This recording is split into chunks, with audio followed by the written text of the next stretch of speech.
Good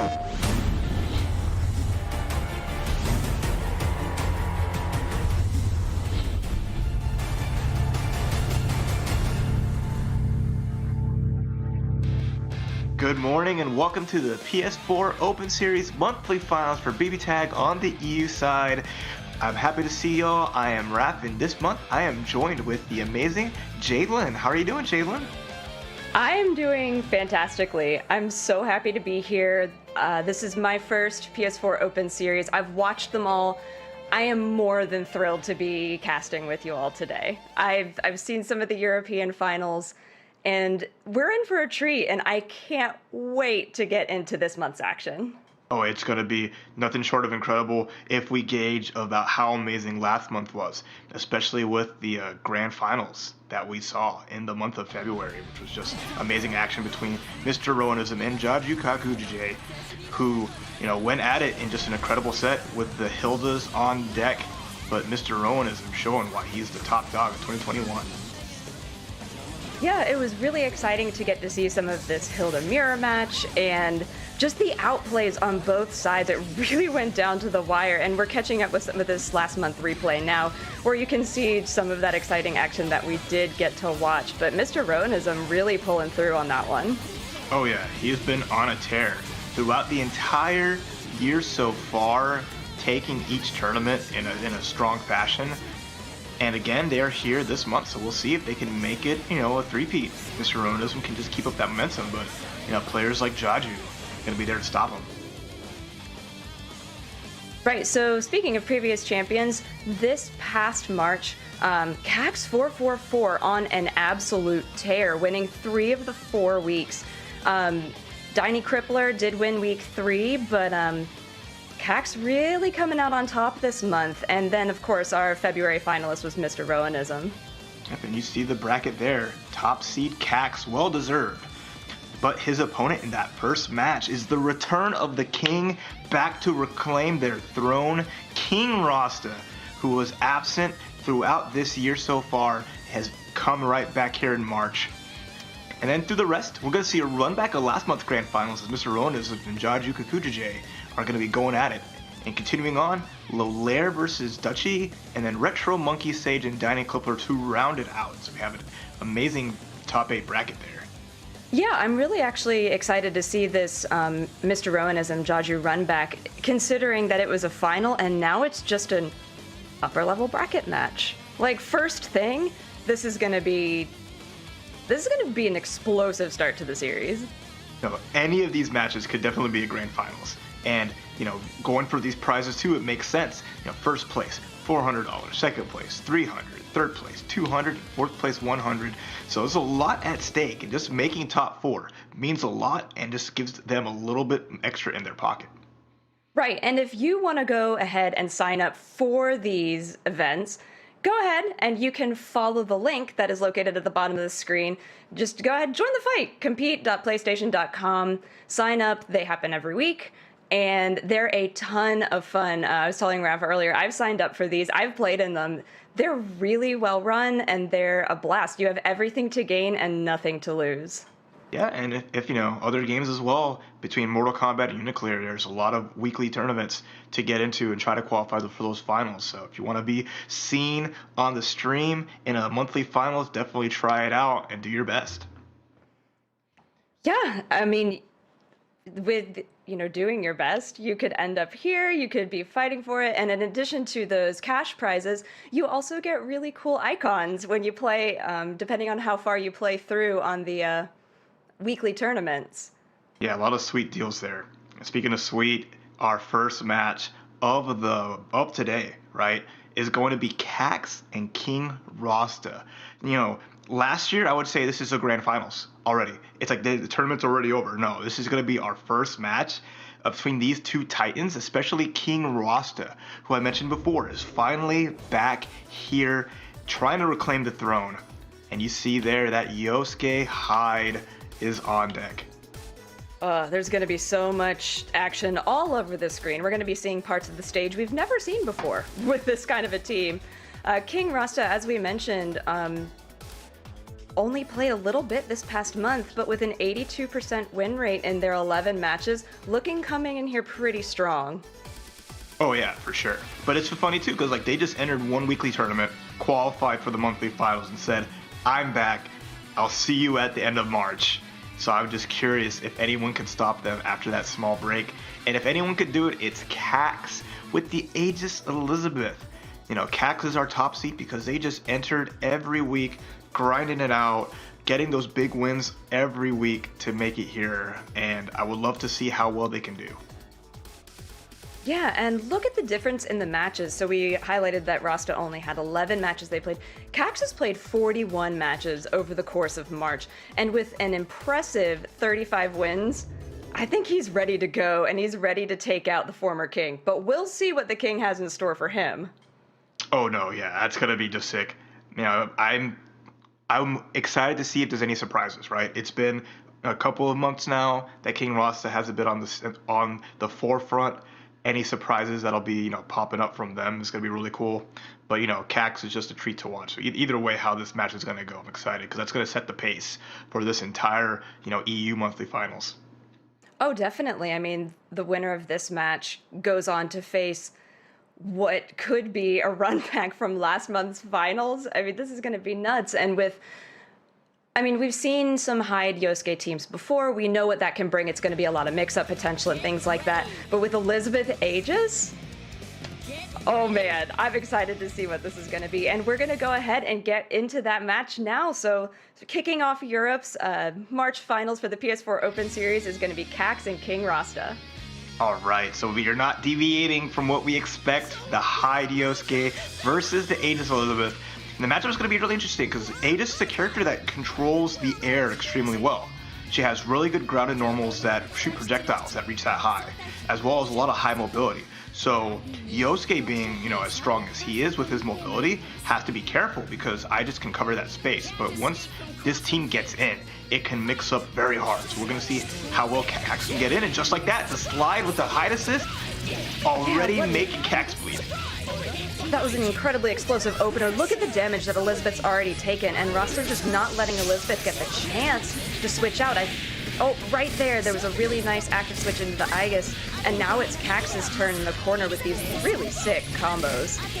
Yeah, they both have the set play on deck, right? You saw early King Rasta against a good mix-ups, but now Cax with this corner pressure, Aegis overall having the ability to dash cancel all of her normals, be able to move in just like that. But now, unfortunately, bringing back the Elizabeth, she takes damage, she gets knocked out. Despite Cax bringing that back, the unfortunate switch out really cost them.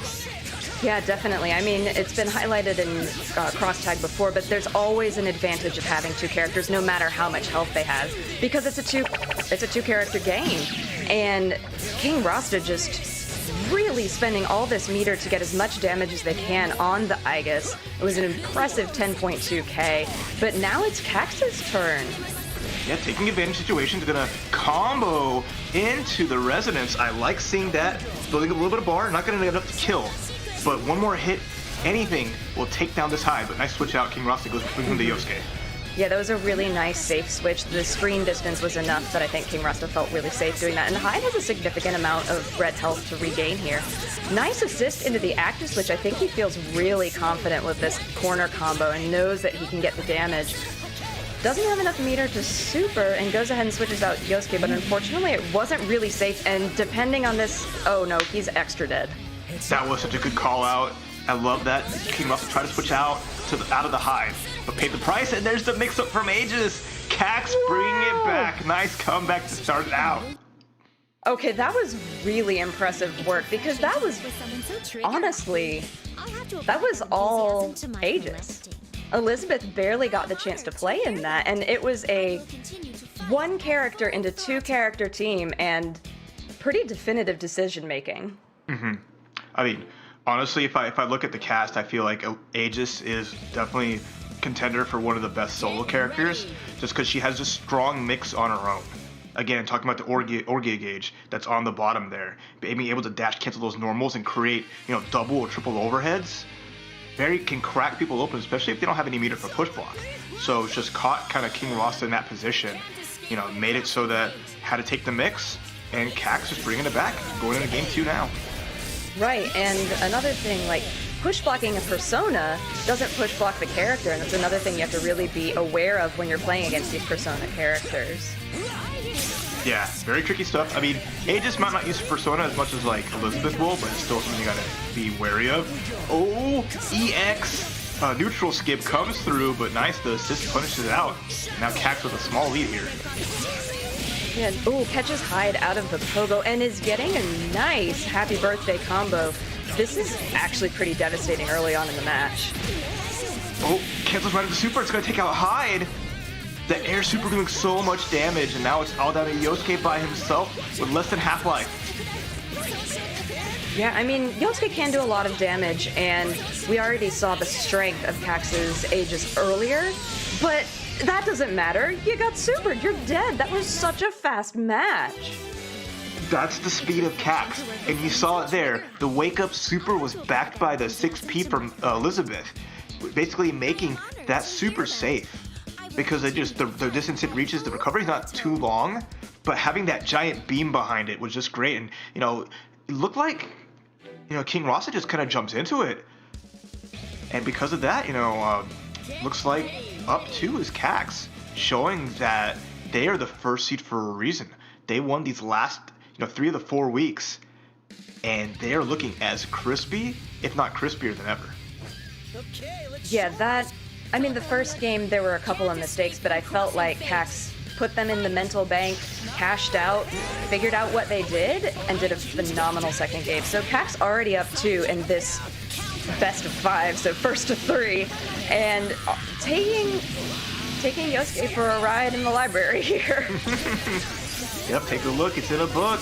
Here's this mix-up, goes low, forces out the burst, and now nice punish on there. Cax running on full cylinders. Here comes the Aegis setup. Oh, going into Mind Charge? It's gonna give her all this meter. Jumps out of the setup into the command grab. It's gonna actually get rid of Elizabeth. Looks like Cax was a little greedy, a little tricky, but King Rasta was ready.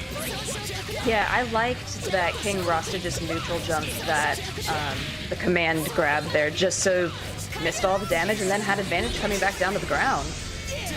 Yeah, big punish. And the thing about Mind Charge is it makes Elizabeth sacrifice her life. So that just really put Cax in a terrible position here. He still has the Aegis, and he saw it come back before, but King Rasta cashing out this damage and wasting resonance time.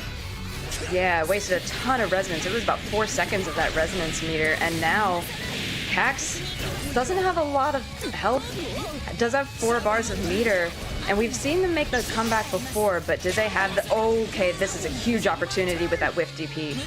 That was a big chance that he took, but there you go. King Rasta saw that the switch in as he came in. Incoming was blocked and just pressed afterwards, so it worked out really, really well, catching Cax from trying to back up, and now King Rasta on the board. Yeah, a lot of patience in that match from King Rasta, waiting for Cax to really just kind of slip up and make a mistake, and capitalized on those little mistakes. I feel like, from what I'm seeing, Cax wants to play very quickly and gets an advantage quickly and just maintains the momentum throughout. And when King Rasta slowed it down and took it at their own pace, it was a totally different match. Yeah, big time. I mean, it's all about momentum, right? And if you can stop Cax's momentum, you have a good chance at that. King Rasta's definitely going to be the kind of guy to do it. But that, again, this team of his, just high mobility, but amazing assist package that Hyde brings. That makes it very hard to approach, but nice anti-air. The 2B connects. Cax gets first blood. Yeah, a lot of...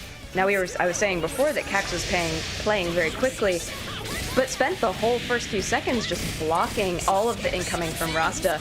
And now, with all of this... that was a really nice switch. I thought he was going to be able to take out Yosuke, but didn't.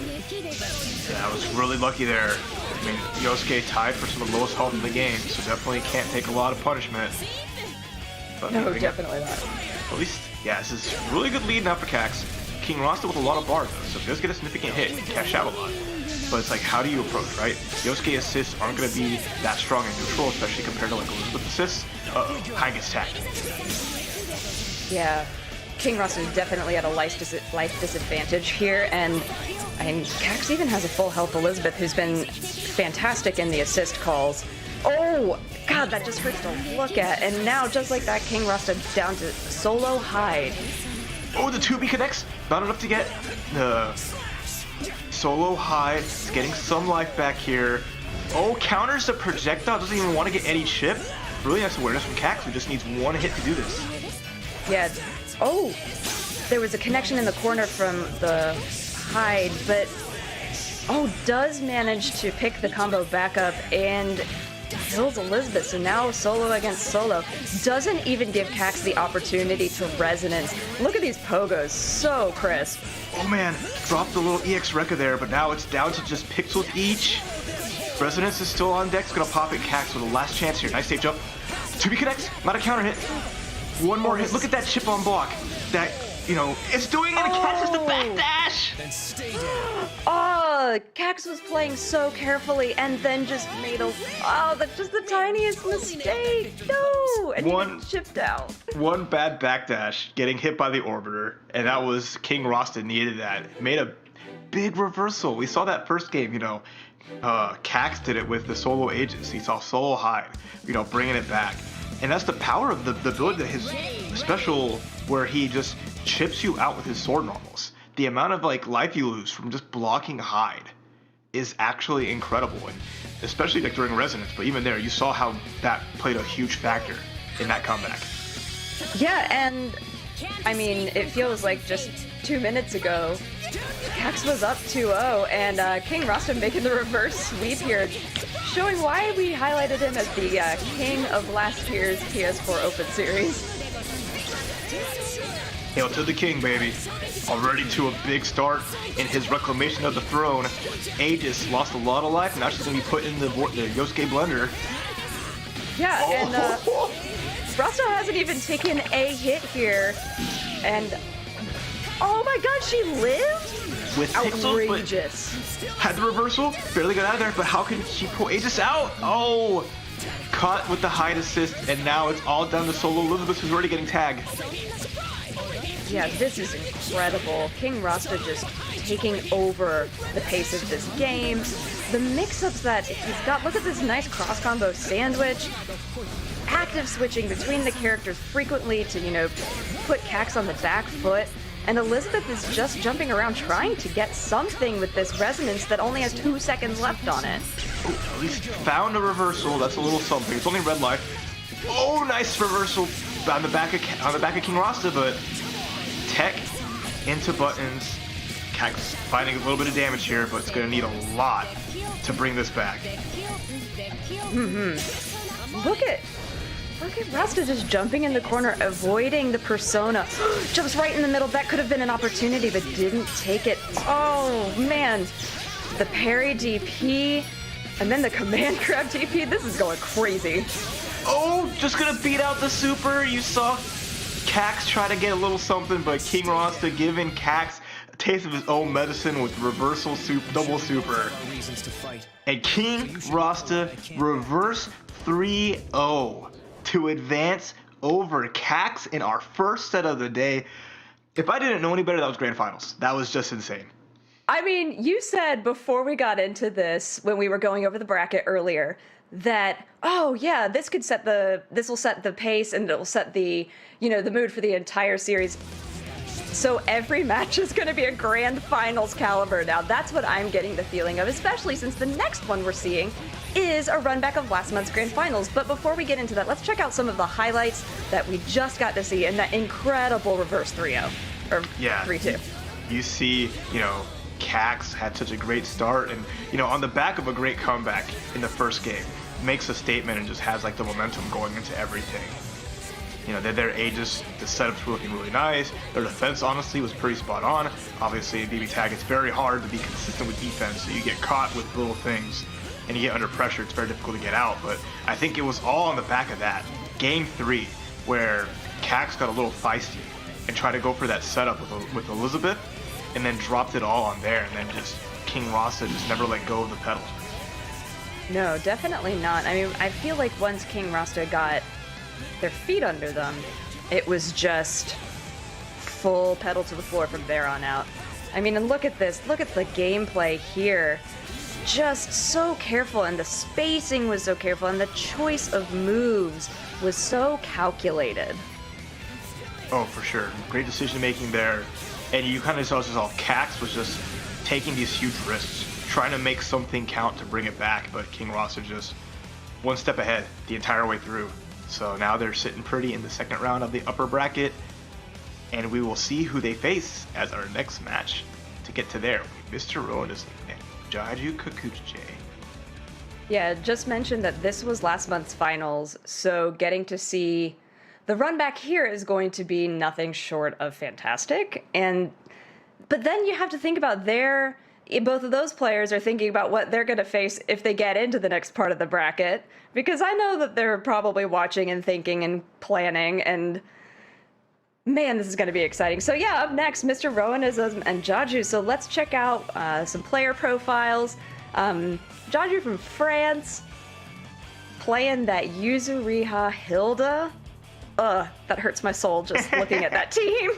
This guy loves to keep his full screen distance, but he also likes that great mix that can be set up. You know, Hilda, a staple of EU play, 81 matches. So Jaju just loves BBTAG. You see Jaju all the time, month after month, just grinding the game out and doing really well. Made it to the grand finals constantly. Can never seal the deal, and I hope to see some success for them. But sticking to their guns, playing this team, and Hilda is just an amazing character with just a great assist package. Has like solid mobility for what she does, but just can be very frustrating to play against if your team doesn't have anything to go against her. But speaking of being able to go against her, Mr. Rowanism with the Seth Hilda. Fight fire with fire. Yeah, so as we had talked about earlier, this is a Hilda matchup, so we're going to get to mirror match, so we're going to get to see the two of them fight it out with those Hildas. Mr. Rowanism also has an impressive 72 matches that they've played with a very, very impressive 88% win rate. Looking pretty strong coming into this. That's right. You have to watch out. That's why he's the last 2 months champ. He has just consistently done so well in the EU brackets and just been, stellar. Considering like last year, I say it like I said every month, not like the strongest showing. Can make it to the top 8, but can never seal the deal because King Rasta was around. But then Mr. Rowanism just something clicked, started exploding and doing amazing, and we're gonna see if they can keep that up. But I know if anyone wants to stop him, it's Jaju Kakujije. All right, so we're gonna go ahead and get into it. And they're both, I like this, they're both starting with Hilda as the assist and letting the Yuzu and the Seth battle it out first. So Jaju getting the first significant hit here with the Yuzuriha. A very mixy character. You have to really be careful and follow where she is on screen, because if you're not careful, she's not where you think she is. Has an impressive range as well, and is playing that to their advantage by keeping Seth on the opposite side of the screen as much as possible. Yeah, it can be very difficult though, because as soon as Seth gets some bar and has his 9-frame EX that dashes across the screen, backed up by Hilda's amazing assists, you already see now Jaju on the backsplit is taking a lot of damage here. And now we're getting that Hilda matchup that I was really excited about and finally get to see it. It's a very differently paced matchup though. They were both playing much more patiently there. Jaju making the decision to go ahead and bring Yuzu back in, and that's working really well for them right now. Yeah, this is a crazy combo. Super solid damage. That jump, see, just jumping over Hilda, right? There's a little bit of dead zones if you can call them out, and there's a lot of recovery on the Hilda normals if she isn't being careful. So you saw like Jaju took advantage of that, getting a lot of damage here, and it's unburstable. As long as he keeps up the solo damage, able to use Hilda to punish a bad burst, but now Mr. Rowanism fights it out. Yeah, look at all of this damage from Hilda and just keeping Yuzu at a range where she couldn't really get in at all. And Jaju switches in their own Hilda, to keep Yuzu safe, but just taking a ton of damage here. Oh, that DP is just so much damage and covers an enormous amount of the screen. Yeah, you saw that DP right to the EX overhead, the meteor coming down, have to watch out, but nice super, make it so Jaju can't burst. First character finally going down, hit Rampage time, as this match is starting to draw out. Yeah, this is the first Rampage time we've seen, and very differently paced than the previous matches we saw. I mean, yeah, different players, but holy moly, 65 in-game seconds left. That was a pretty decently long match and very close. Oh yeah, no, super duper close. But nice for Mr. Rowanism. Once he got the momentum and down to the last character, you know, Hilda by herself. You know, she still has some stuff going on, but at the same time it's a little rough.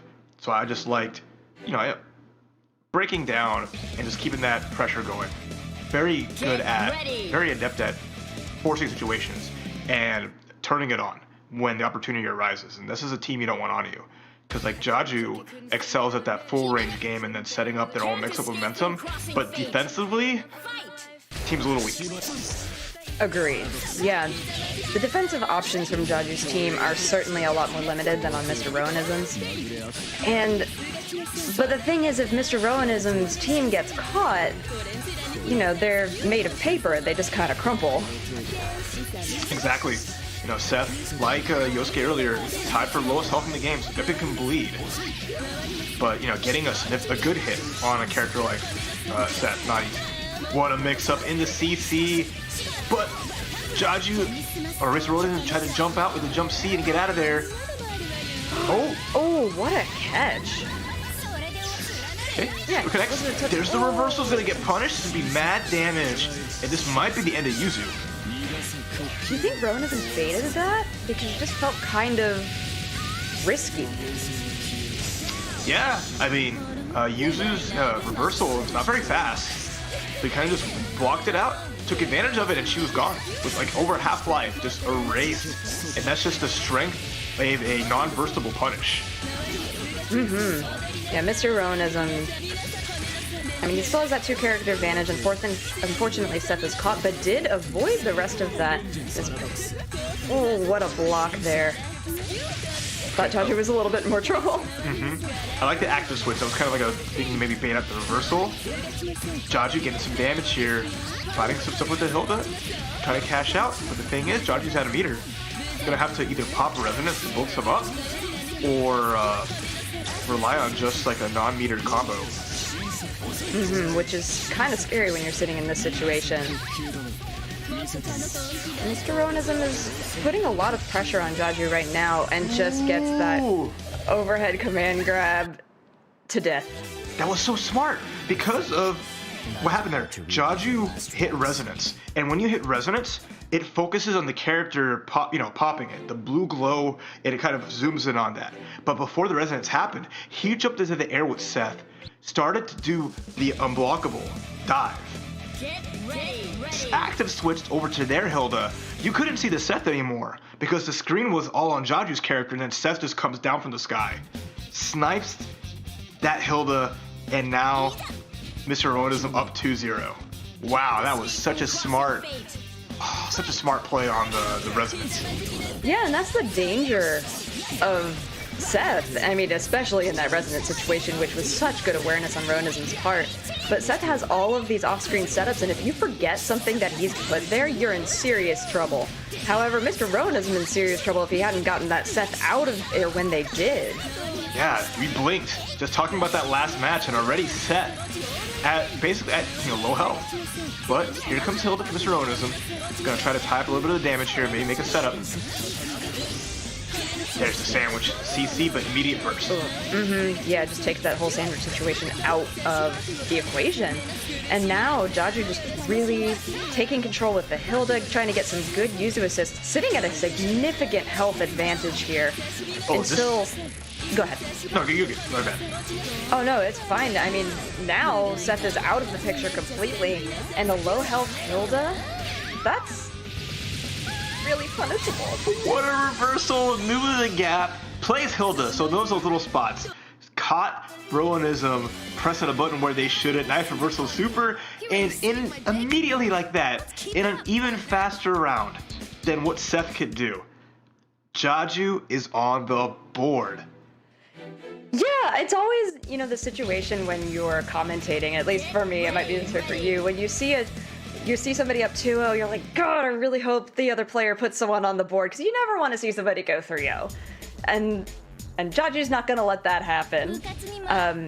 especially being a Hilda player, they know where the gaps in the strings are, where the gaps in the moves are, and Hilda has some really punishable things, and Jaju was just able to take advantage of that in that particular round. Yeah, and getting that big damage on Seth, taking him out early, pays dividends. You get rid of like one of the strongest characters, and really just breaking the team down. Just solo Hilda is really nice, especially because Jaju's team has such a good full screen ability, and I think Yuzu is very strong against Hilda by herself. So, solo punish on the burst into a mix-up. Great awareness from Jaju. He's gonna go into full combo. That was awesome.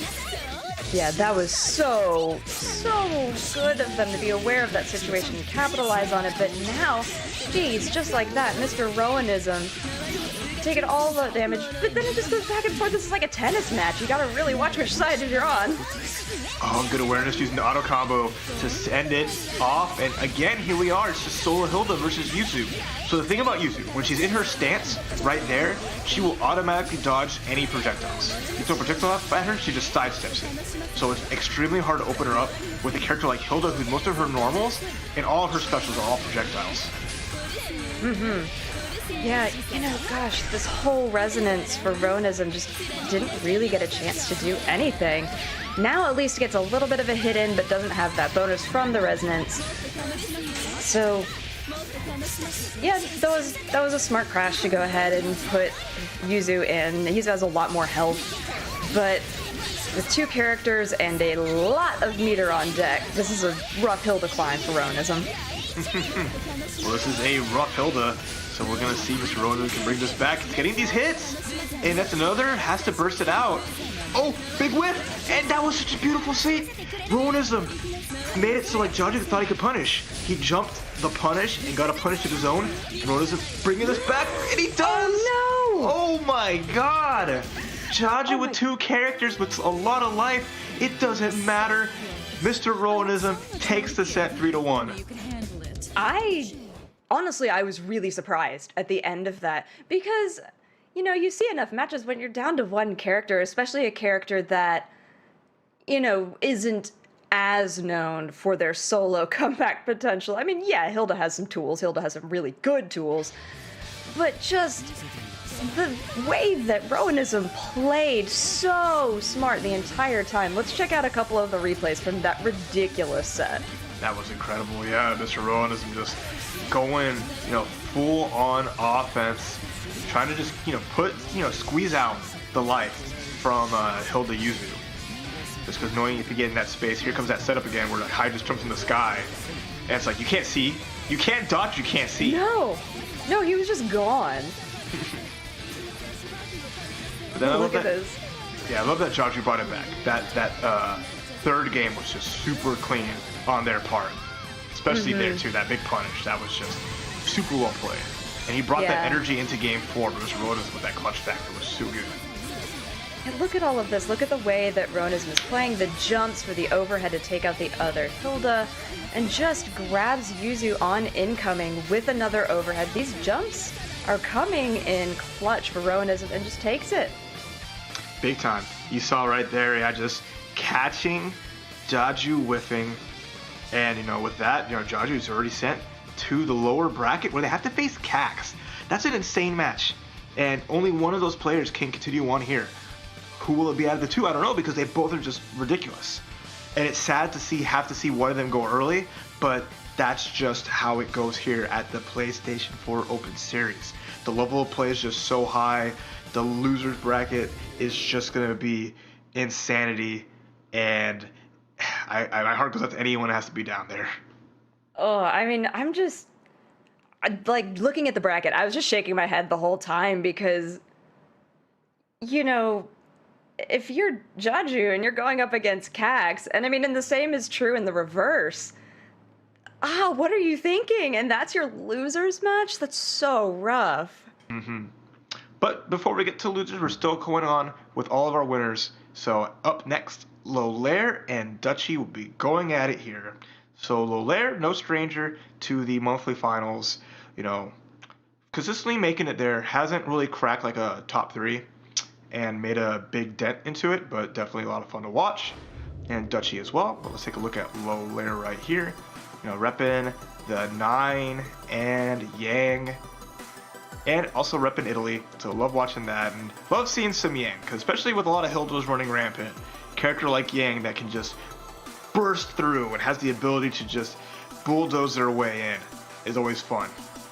Yeah, and I love thinking about the character synergy with 9 as well. As a 9 player myself, I always get really excited seeing one of those on screen and thinking about all of the mix-ups and just the sheer damage output that Lolari can do. I'm excited for this. Comes in with a 61% win rate, playing 33 matches over the course of the month. Yeah, super explosive player. So much fun to watch. I'm excited to see. But Dutchy, always fun too, because it brings in the Weiss. How often do you see a Weiss? It's not very often. Not a bad character the slightest, but just kind of uncommon, because she was kind of okay at the start of BBTAG's life, so she didn't get to see a lot of play, but despite the buffs, not a lot of people jumped on there. But still a lot of fun. More Elizabeth too. And, a nice 65% win rate matching low layers. So it would be a very even match from what it looks like. Yeah, definitely. I mean, the interesting thing here is that both 9 and Elizabeth have some huge full screen options. Yang being kind of the odd one out with her aggressive, high damage output style. And you can never, ever count out Yang in Semblance. And hold up, we're talking about a whole different thing. And we're going to see a Kotsky and BlazBlue instead, which still has full screen options and lots of punchy and kicky, but it's totally different. Team Blitzkampf on the side over there, right? And the matching colors to boot. Okay, I'm about it. Lolerdo still rocking the Yang, and I love the pick of the Yuumi. Another really strong character. Yuumi, amazing normals, but gets tagged. Dutchy already starting out with the happy birthday, bringing in the cross combo. Boom, boom, here comes the Blitz Tank. Oh my gosh, and Tank, for all of the silliness, is actually a really good character and can counter certain comps pretty well, and especially a Yang with his own armor to match. Yeah, that's the thing you see. Most of Blitz Tank's normals have armor on that, and it's going to be tough for Yang to break through, but still finding the damage. Nice block on the jump C setup, and now it's down to Yuumi coming in. The super's going to connect. Oh, but luckily Blitz Tank makes it out with barely any scratches. I love the call of the tank assist to catch Yuumi when she landed from that JC, because she gets down there way before Akatsuki could have punished her, and the tank just took a ton of her life. And then it also punished the Yang. The active switch, the armor blew through the jump C, and now this pressure from full screen, the unblockable. It's gonna go for the big beam. He's got two more bars. Oh! Ooh. Why does Akatsuki do so much damage? I will never know. But wow. That was beautiful. That cross combo was amazing. So that's something you saw right there. The Quake, that jumping Quake move from BlazBlue is fully unblockable if your opponent is grounded. So using the Akatsuki assists, right? The B Tatsu, the EX Tatsu assist, to just lock him down on the ground, and then boom, unblockable, take more damage. That was such a great setup. Everything looked good from Dutchy. I love seeing that synergy. Yeah, this is a really fun team to watch. I mean, anytime you get to commentate a tank match, it's a treat. But I can see why they would put this into Lolari's team. Yeah, I see that. You have the tank with that far range with the beams, and the armor to fight up against Yang. Oh, what? Yang is getting some hits in. Tank has tied up for the largest damage or life in the game. So him, Wallstein, Tager, super healthy. But just look at that. Yang can't get anything started. Here comes Semblance into the burst. Okay, here comes Yuumi. And nice cross up. Yeah, with Yuumi, she's definitely able to counter a lot of what Tank puts out there. And when you have all of the aerial rave and the damage, so good to punish with. And now Tank's out of the picture. Akatsuki can do this, for sure. But not if he's blocked. Yeah, wait for the stomp. Nice from Lolero just to chill out. Lolero to chill out there. Full punish is going to be a lot of damage and waste a lot of that resonance. Yeah, so looking now, I like having Yang far away, shooting all of those bottle rockets, but Yumi trying to take advantage. The thing with Yumi is that she only has like a couple of routes to get in, so a lot of it, if you're familiar with Yumi's gameplay, isn't a surprise. However, catches Akatsuki with the fan, that's it. All right, 1-1. Yeah, that 5B from Yumi, very impressive normal. You know, easy to hit confirm off of, really good distance on there, pretty fast. That was a nice way to tie it up, but taking advantage of kind of like what every BlazBlue likes to do and just go for that counter.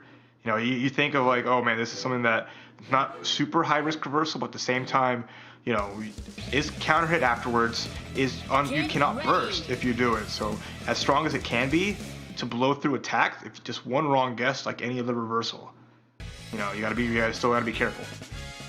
Right, and an interesting thing here is that Dutchy did take a little bit of time before coming back into that match to just think about things, life in general. But you do, you know, with this sort of situation, you know these players have other teams, so it's always interesting to see why they don't switch. But again, having that first win, that first game win, probably enough to say like, I can do it with this squad. Just have to tighten up a little bit of things. Oh, but the counter didn't work out, and some damage coming off their side, but Dutchy still with a nice lead here. Man, all of the C tattoos into the corner, goes straight into that Akatsuki super. Doesn't have enough damage, or doesn't have enough meter to do 2 supers, which could have been really devastating, but this is, phew. That's great. Oh, the jump B! She has armor on that, so even her jump-ins can have armor. Just barreling through, but the Tatsu switches sides, brings in the Blitz tank, and there's the unblockable into beam. Wow, that was so much damage, and just that parry! That was gross. Really good awareness on the side of Dutchy right now with his Akatsuki play. Another unblockable! Put in the guard string, and on the block, oh my gosh, I love seeing that. Did the guard string with tank, called that C Tatsu into the Quake, and Dutchy with just great setups into that. It's just incredible how nice the synergy is between these two that come from the same game, and how well it lets Blitz Tank pull off these crazy unblockable setups. Yeah, I've seen Blitz Tank paired with other characters, but this, you know, like, the original synergy is just so good, and the way that Dutchy's playing right now is so smart. That parry was great. It caught both characters, and it does a lot of damage, and put him in a very advantageous position. Yeah, that was just super smart, and that's like what's so nice about it, right? You have a character that can just circumvent full screen pressure and like full screen assists, because that counter would just stop anything from projectiles to normals, and Get ready. it's just smart. It's really smart there from Dutchy, who's just looking good here, and forced to switch out on Lolaire, who's bringing in the Adachi. Now this team goes on a tear in the Americas. The Yumi Adachi, just, you know, with Adachi Zeos, you can set up some really, really gross things that you can't even see because of the way that the pixels are on screen. So let's see how this goes for Lolare. Unfortunately, not particularly well with this incredible happy birthday from Dutchy. It's going to be big damage here to start it off, as Dutchy now has all the screen to work with, but gets punished, and here comes Lolaire trying to bring it back. Or Lolare, giving off mixed signals here. Yeah, definitely. Oh. Use the meter to get the EX aerial rave to go all the way to the corner here, and now Blitz Tank's gonna go down as the cross slash from Lolare is gonna put down one character and all down to solo Akatsuki. Oh man, Lolare was ready for that and is just putting a world of hurt onto Dutchy. Still has that resonance. If they get a chance, they can activate it right there. Phew! But what's the incoming mix? Good job blocking all of that, because that can be a really scary situation. And now bringing out the Yuzu instead. Oh, the B Tatsu looks like got hit at the end of it. Lolare just wanted to end this with all this bar here. Double super should do it, but doesn't get the full combo. Yeah, oh man. What a great switch from Lolare. Just got really the advantage they needed. I mean, maybe it was the character switch forcing Dutchy to have to make adjustments, mentally. I always think it's really impressive because not only does the person playing the new team have to adjust to the buttons and the setups, but the person you're playing against now has to come up against a different team synergy, a different energy, a different pacing. And I don't know if maybe Dutchy wasn't prepared for that, or it just caught off guard by the aggressiveness that Lalari suddenly brought to the table. Yeah, you saw all those little things worked out super well. And we're going to see a switch on their own. Dutchy answering back with their own Adachi Yosuke. So now we're going to have a Yosuke on the floor, backed by BZO and Adachi's amazing assist package. So here we go. And we're even starting Yumi on Lalari's side. So I like that, not one to start Adachi against. Not one to start him in the mirror. Yeah, I was going to say Yumi has a lot of nice starting options against the Adachi, but we really didn't get to see that there. Yosuke coming in pretty... Wow, Dutchy is really not afraid to switch their characters out, on a dime. Yeah, that was point blank too, didn't get punished. Here comes the BZO. Look at all the damage that Lalari has taken already because it's just on the back of Adachi Zio assist, plus Yosuke's just natural mix-up. Yeah, this is a totally different game than even the first one. Just the way that Dutchy is taking advantage of the Zios, and then with those V-slashes from Yosuke. And again, though, Dutchy's blocking has been pretty outstanding. Nice parry from Yumi, though, to get all of this corner damage. That was crazy. Called out the, Yosuke hit the EX parry, right? Go all the way to the corner here, does big damage. That might have brought Lolaire back into this. Super whiffs, no punish on it though. Does it again? Doesn't work out, but the reversal does. What the heck is going on? I don't know. These guys are playing wild right now. Just DPs in the middle of nowhere, reversals. We got parries. What do you want? The tag out getting punished by the Yumi 5B. Oh my gosh, there's gonna be a lot of damage. It's Super's gonna cash out. Dutchy's, craziness is starting to catch up to him. What's gonna happen here? The cross-up jump C, what? Oh, that JC is gross because it hits twice. Fine C, Lolaire does it. Solo Yumi. He answered the high pace with his own to take it all. Oh my gosh. Face me again. That was really impressive. What a fun match to get to watch. I always really enjoy matches where character switch is an option because that's always a card that somebody can play. Be like, you switch, I switch. Okay, I switch again. Just making things really exciting. But let's see how these started out with this team. So here, we still had the tank Akatsuki, which caught me really by surprise. But Dutchy showing why it was a team that was gonna work well for them. Look at that cross finish, just getting all of this unblockable corner damage, but Lalari was showing that they really knew how to deal with it after they saw it just a couple of times. Yeah, just answering back. And it's funny too, because it wasn't after the first round ended that we saw some switches. It was just okay, Lalari's starting to get a little bit of momentum. I'm gonna switch it up on them after the fact, after a while, and mess around.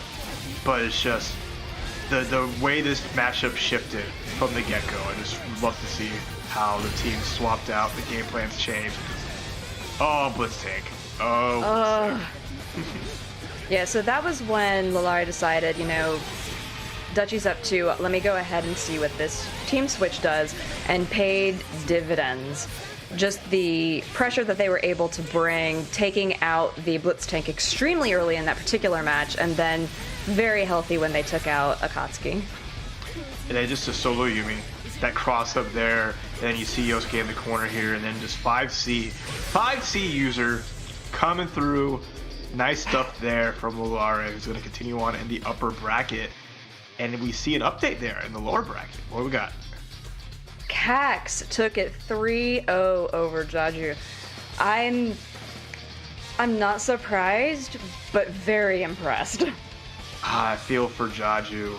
Had such a good, opportunity here. Had the run back potential against Mr. Rowanism. Couldn't find it there. Then Cax just going over them to continue on. But, hopefully next month Jaju keeps bringing it back.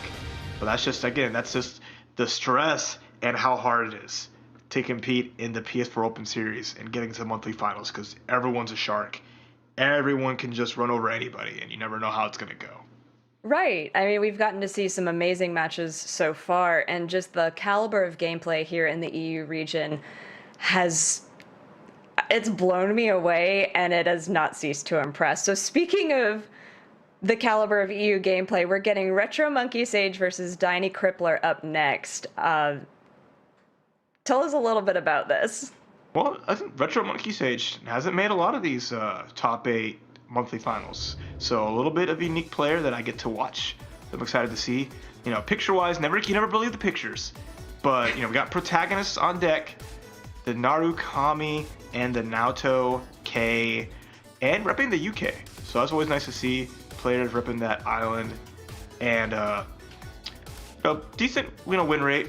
Only played looks like 1 week into it, but made the cut and is running through the competition. So I'm excited to see how they fare against a lot of these tournament mainstays.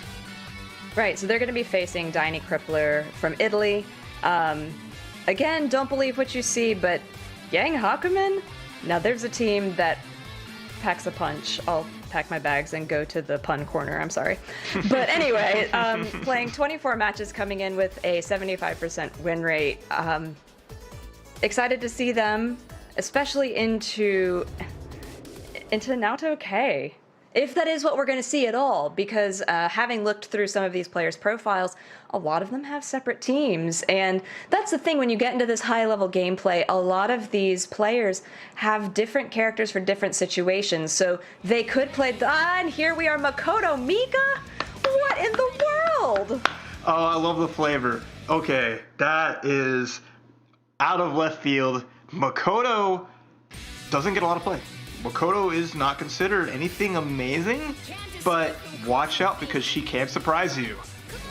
But Dynie Crippler sticking to their guns. It's going to have the ability to punch with Yang, has Hakumen damage on the back end, but the first CC sandwich coming to Retro Monkey. I don't want to see how this plays out, because I know Mika is honestly not super high played, but a strong character. She has a lot of mobility. She's got a nice command grab. She has the ability to blow through projectiles and close the gap extremely well. And a lot of damage already coming up from Retro Monkey. And actually with Makoto has a lot of, gravitational pulls that she can just set up on the screen. Unfortunately, that's the end of Mika, and I don't know how she plays into Hakumen. I mean, okay, just punch them. That's fine. That's a thing that we can do. Immediate super effort resonance. I like that. I mean, that is going in. Definitely an answer.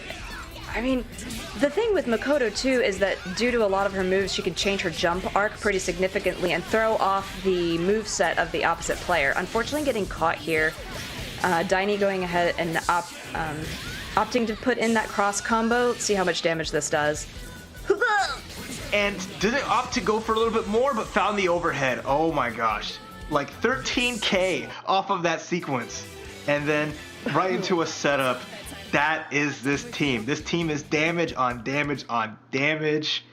Yang to break in and bust through the defense. And then you put out Hakumen, who's going to have like the high-low mix-up.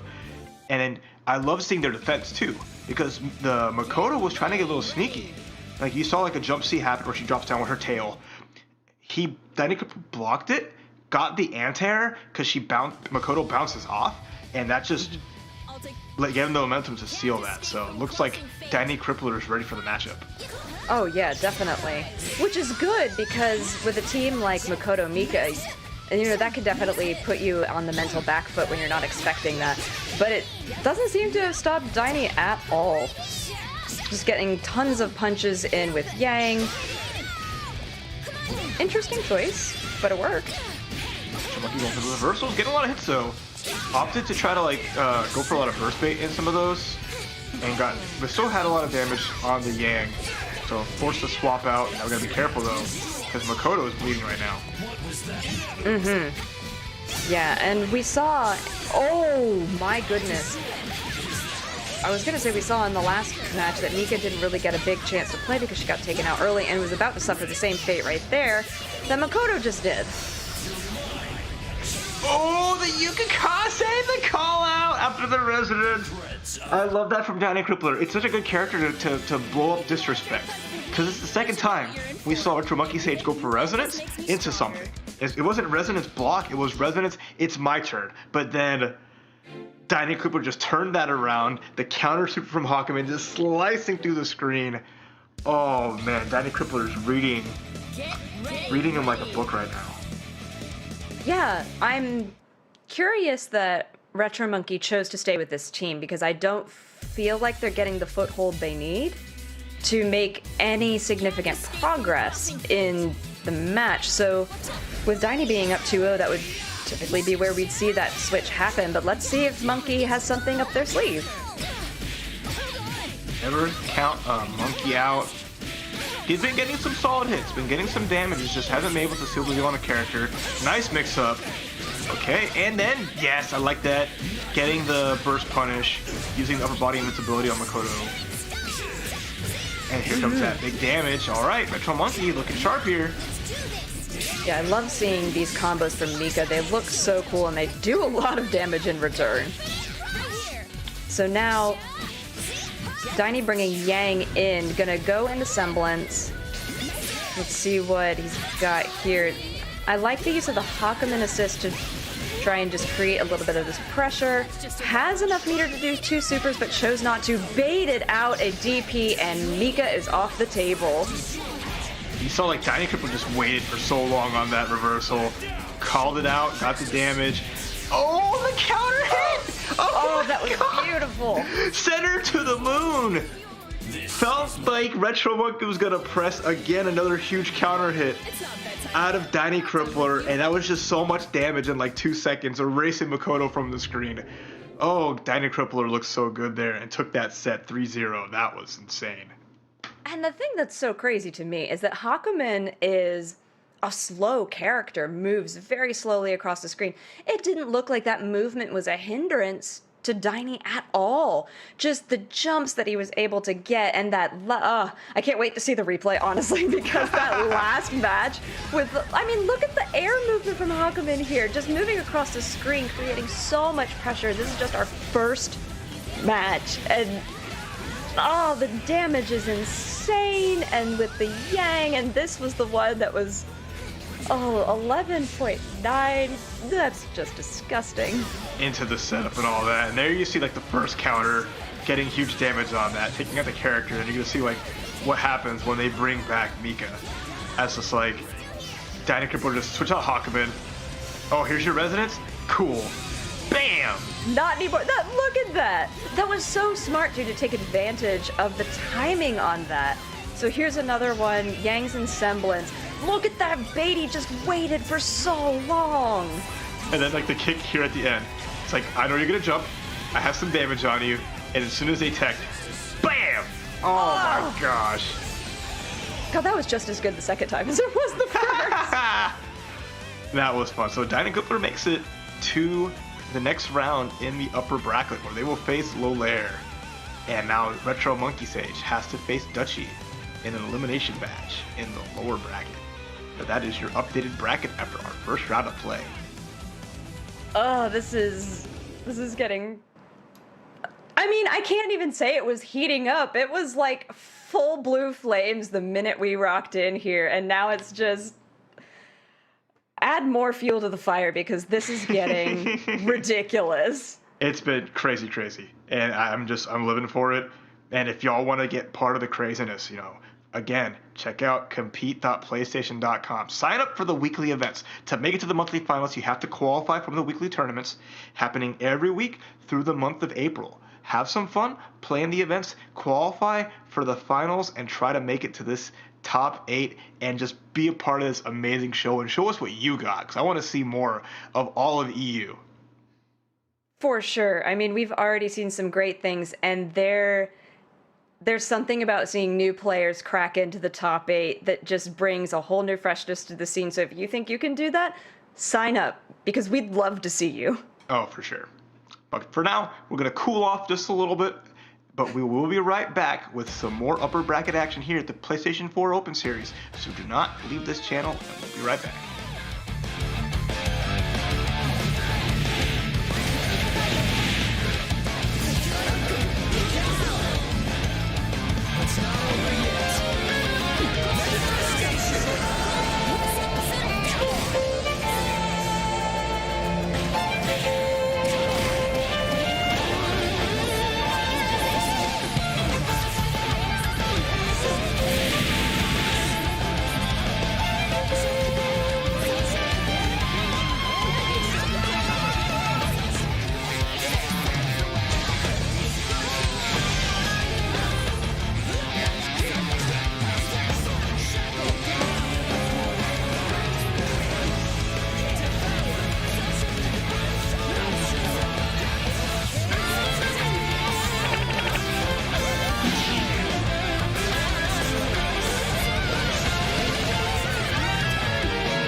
Hi,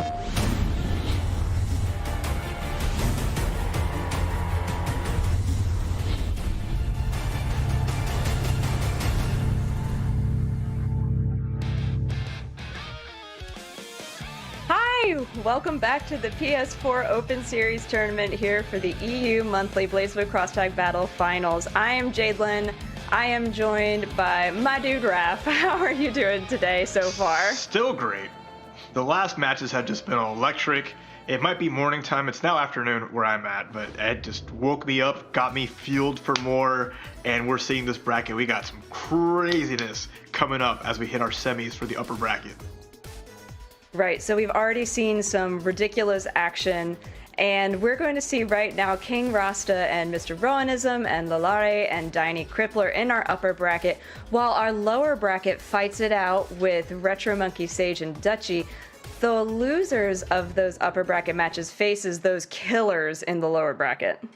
So and that's going to be scary. Anywhere you cut it, wherever you are in this bracket, you are not safe. Especially this match here. I'm so excited about what we're seeing next. King Rasta, the unequivocally biggest champion of last year. Month after month, defeating the competition, staying on top of the mountain, doing the best out of anyone. But then 2021, they didn't appear. Mr. Rowanism took over. The last 2 months, it's been the Mr. Rowanism show. So they are the current king of the mountain. You saw there the vote of who you think is going to win. Mr. Rowanism with 61% of the vote with the advantage over King Rasta. But we saw what King Rasta did to the first seed Cax. Never can count out the previous champion, so it's going to have a clash of the titans here in our semis match. Get ready. Oh boy, so sticking with the teams that they had in their previous set, so we're seeing the Yosuke Hyde and the Seth Hilda. Interesting though, I just want to point this out, that in the previous set, Seth was always a starting character and they're starting Hilda. I think that's a really cool thing. I guess they feel like Hilda has the advantage at the beginning of this one. But, oh man, I'm just excited to see them get into it as we wait for everything to sync up and have the best gameplay experience possible. Just the difference in the two teams between the approach from Yosuke Hyde and the approach from Seth Hilda, I think is going to show us some really interesting gameplay. It's going to be electric for sure, right? You have two strong assist characters in the Hyde and the Hilda. You have the Ninja Boys, right? In Yosuke and Seth. So very similar when you look at it in terms of just like, this is what the characters' archetypes are. It's like we're checking the connection quality a little bit, so give us a second. We'll go into the match again after both players sort this out. But Right. Expect a high velocity match, right? Because even like graphically and aesthetically, these two characters are just like two halves of the same coin. So still feeling it out, figuring out what we can do. And you know what happens? It's no big deal. We're online. We go back, we fix it, and no big. But I'm just really excited to see what they're gonna do. I mean, Rasta was so explosive in that first round with the that they saw them play with the Yosuke Hyde. We got to highlight a lot of that earlier. But then into the Seth Hilda from Mr. Rowan. Just the way, the awareness from Mr. Rowan to capitalize on any teeny tiny little mistake was so good and so clean that two players of this caliber, I feel like at this level, they're not playing the character matchup, they're playing the player. So it'd be really cool to see how that goes between them, right? Because, realistically, I think it's a very even matchup. Player skill wise, it's super close. Team wise, again, it's like they do similar things. I think Hilda's going to control space a bit more because she's the one that has like the 4P. She has that the giant star that takes up all that space that can really keep Yosuke from running wild. Although it does have a little bit of startup, so like proper assist calls from Hyde can keep Hilda in check, either through like the the 6P from Hyde, or even like the Pale Bringer covering that distance and letting Yosuke move around a little bit. But then like you look at like the opposite end, Yosuke's assist not the best.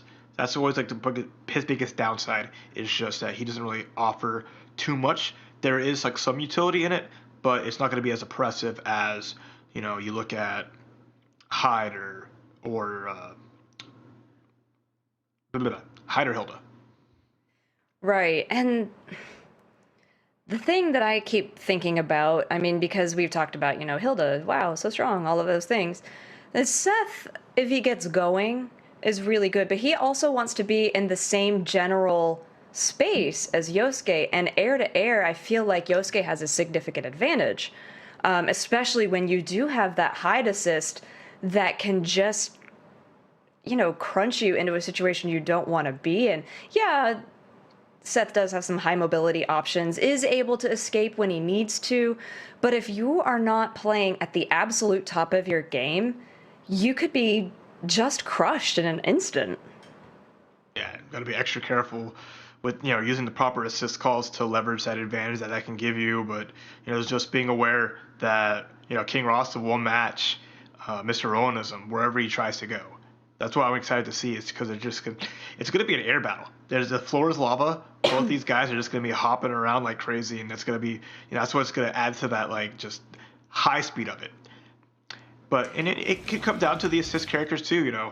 Hilda having that amazing range that she has. Hyde has the EX neutral skip, the EX that he just hops forward and goes to projectiles. Can be dangerous too, especially if the Hilda's on point. So a lot of this counts on the character matchups and how they're going to swap out the characters during the match and see if they can't leverage an advantage left and right. Yeah, so interesting. I wonder if the Hilda point was a mistake, because now he's back set point. But we're getting into this match. Connection issues have been resolved, and this is kind of what I was envisioning with Seth. Just goes for one jump, and look at all of the options that King Rasta has to keep Seth on the ground. And now catches Hilda. Get that damage. Remember, Hilda, up close is going to be a little hard. She doesn't have a very fast reversal action. Under pressure, can be a little dangerous, and this makes up looking really good. There's the push block. Saving her, and now, yeah, like that, jumping back. Getting the hit on Yosuke, and here's the punish. It's a sandwich. And, oh man, you just have to really watch. I feel like until right there, Ronism was playing so carefully, did get that ball set up, and now is being able to take his turn, has Hyde in the corner. Hyde does jump. Nice active switch, though, into Hilda to avoid all of that incoming damage onto Seth. But now it's Rasta's turn. Yeah, that was a nice counter hit 2B. Forces the burst out. Here comes the sandwich stuff from Mr. Ronism. Good blocks from King Rasta. Yeah, only took one tiny little hit there and is now able to take their turn again. God, Yosuke is so fast and is able to call the Hyde assist, get the super. Hilda's no longer a part of this equation. And now you're down to solo Seth, who I feel like into this comp is kind of struggling right now. Yeah, it's going to be hard. Those Hyde assists are going to be basically a stop sign to keep Seth from really doing anything. And then, again, how King Ross is just meeting Ronism in the air and making it so that you have no escape from me.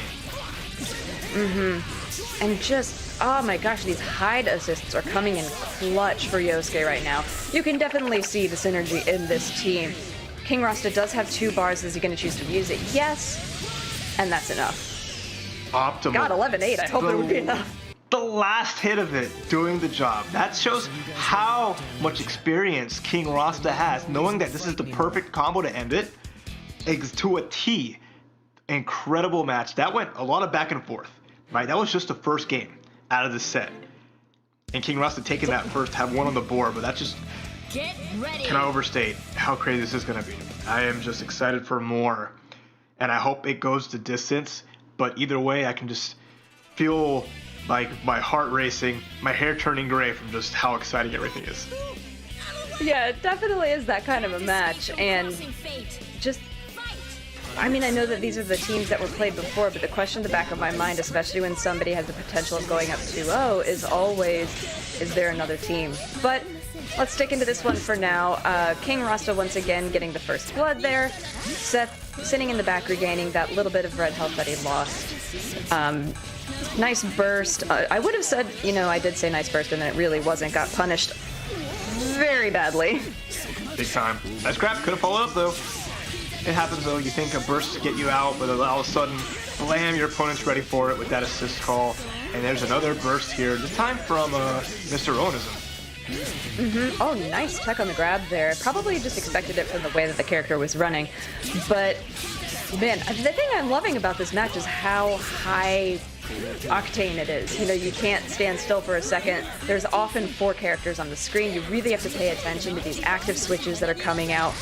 And, oh, nice rejection to throw Yosuke into the corner, get some damage, and now he's just stuck and baits the DP again. But then finds his way through the super, 2 reversals, doesn't matter, and goes into the DHC to bring in Hyde and let Yosuke recover some life. But that was insane. Oh, reversal catches Hyde running away. Now this is looking all Mr. Rowanism. Oh, but great burst on the cross combo.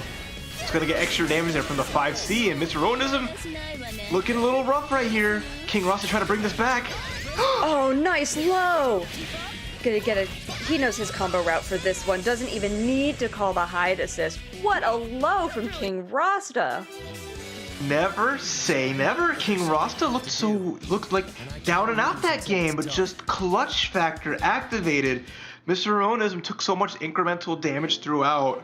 Like that whole sequence of just like counter, and then just going for the super to blast through to hit Hilda. King Rasta's on another level right here. Can Mr. Rowanism bring this back and stop the king? I don't know. Your guess is as good as mine at this point. And the thing that's crazy to me is they're not taking any time, any breaks. They're just like, forget it, we're going, we're playing. You know, it's time to play the game. And, you know, no significant starting adjustments from Rowanism's side. He gets a little bit on the opener there, calls in the cross combo. There was a tiny happy birthday that I think he was trying to take advantage of. But now, I looked at health bars, and King Rasta's sitting in a kind of precarious position. We've seen it before though. We've seen King Rasta take a lot of damage, but once he got going, it meant a lot. But still, Mr. Rowanism, huge life lead, has the pressure here. A lot of damage on both characters. If Mr. Rowanism can take at least one of these out, he might can bring this back, and with that, it's going to be Hyde going out. Yeah, I was really liking Rasta's choice to use those 2Bs as an anti-air instead of spending, you know, any of his resources to try and get Hilda out. But unfortunately, with 2B, Rowanism was able to take advantage of that situation, just like he's able to take care of this as well. Rasta finally gets the chance to resonance, avoids the ball, but Seth is just chilling in space. Exactly. You see those up backs into orb set, dive, then you have to guess, is the Hilda assist going to come out or not? So just really nice there, knowing that there is no Hyde in the back to cover King Rasta. Able to just kind of play that full screen game and just set up how they want to approach. And good to see, not going out 3-0 is last month's champ, Mr. Rowanism, who has one on the board, has a little bit of steam, but can they keep on going in this match? Yeah, that's really the question. I know I made a face during that part, but the way that they got into that so fast, they were like, we're fighting now! And I was like, oh, okay, we're fighting, got it. This is an explosive start to the round. It's only been a couple of seconds. Both point characters now sitting in the assist position, regaining health, and Mr. Rowanism with the first significant damage of the game. But Rasta doing a great job with some blocking here. Active switch catches him off guard, burst from the Yosuke. But then techs immediately into getting hit by the Yosuke, so now it's King Rasta's turn. He's jumping in the corner though. Nice burst there from Mr. Rowanism as he has all this screen space to work with. Yeah, so Rasta does get hit by the Hilda. Oh! What a nice punish! Yeah, that was such a nice punish. I love that bait. You have to delay normal to call out the reversal counter there from Yosuke. And now Mr. Rowanism has it down to the solo Hyde. He's going to get hit by the orb, but he's going to get a lot of damage here. Yeah, these setups are really good. Look at these orb setups. Seth is just having his way with the screen spacing right now. Just the way that he was able to do orb, move, orb, move. There's the EX neutral skip. Made it through, but couldn't get a combo from it. Oh, it's a shame got hit there because that looks really cool. Oh, the bounce out of the corner from the Hilda, I think Ronism thought it was a little safer than it actually was, but Hyde that sword has a really nice range on it. Unfortunately gets caught by those amazing ball setups that Ronism was finally getting to set up by Seth and is taken out. We're now 2-2. Mr. Ronism showing why he's the champ, why he's the one that has to be dethroned and not King Rasta, bringing that back after going down 2 games. And that was just, a lot of little missed opportunities for King Rasta. Dropping that one combo in the corner didn't help, but then they had a hit. They went into Hyde's Rekkas, but they ran out of resonance as soon as he landed, so he couldn't get the super cancel and gave up basically getting to the corner for free and extra damage. So that's just rough timing on that part, but still not out of it. Can prevent getting reverse 3-0, excuse me. But Mr. Ronism looking really good here. Yeah, I feel like the momentum that Mr. Ronism has built up in the previous 2 matches is impressive, and also nothing to, keep him back. Look, he's just playing his game. The first 2 games weren't anything like this, and his Seth is absolutely shining in this right now. Oh yeah, big time. The pressure's on, great mix-ups. The pressure finds the grab into Hilda. This should be enough to take out Hoyosuke. And now, Hyde all by himself. Pretty much almost a full life bar. But against a full health Hilda and Seth, this is going to be real bad for King Rasta, but he finds a grab. Here we go. Yeah, that was a nice grab. Take advantage of the situation where the 2 characters were on screen and just sort of, he was so close you couldn't really see the grab animation get started. Now, King Rasta has Seth in this corner, and at first I was like, oh, that's a huge deal. Seth is dead. This should hopefully be enough to finish the job. EX Rekka's gonna take him down. The last hit does it. It's now down to Hilda versus Hyde, a Unis battle to end all Unis battles. Wow, that was incredible. I was just gonna say that Hyde definitely has the comeback potential here. And he, in that moment of thinking it, took out Seth with some amazing jump cancel. Oh, it was great. But now Hilda in this resonance is doing an enormous amount of damage. Hyde still has a little bit of resonance left over, but look at the life difference. This is so huge. And that's the difference between level 4 resonance, level 2 resonance. Pixels left. Palebringer Super's not going to do it, and Mr. Ronism gets to punish.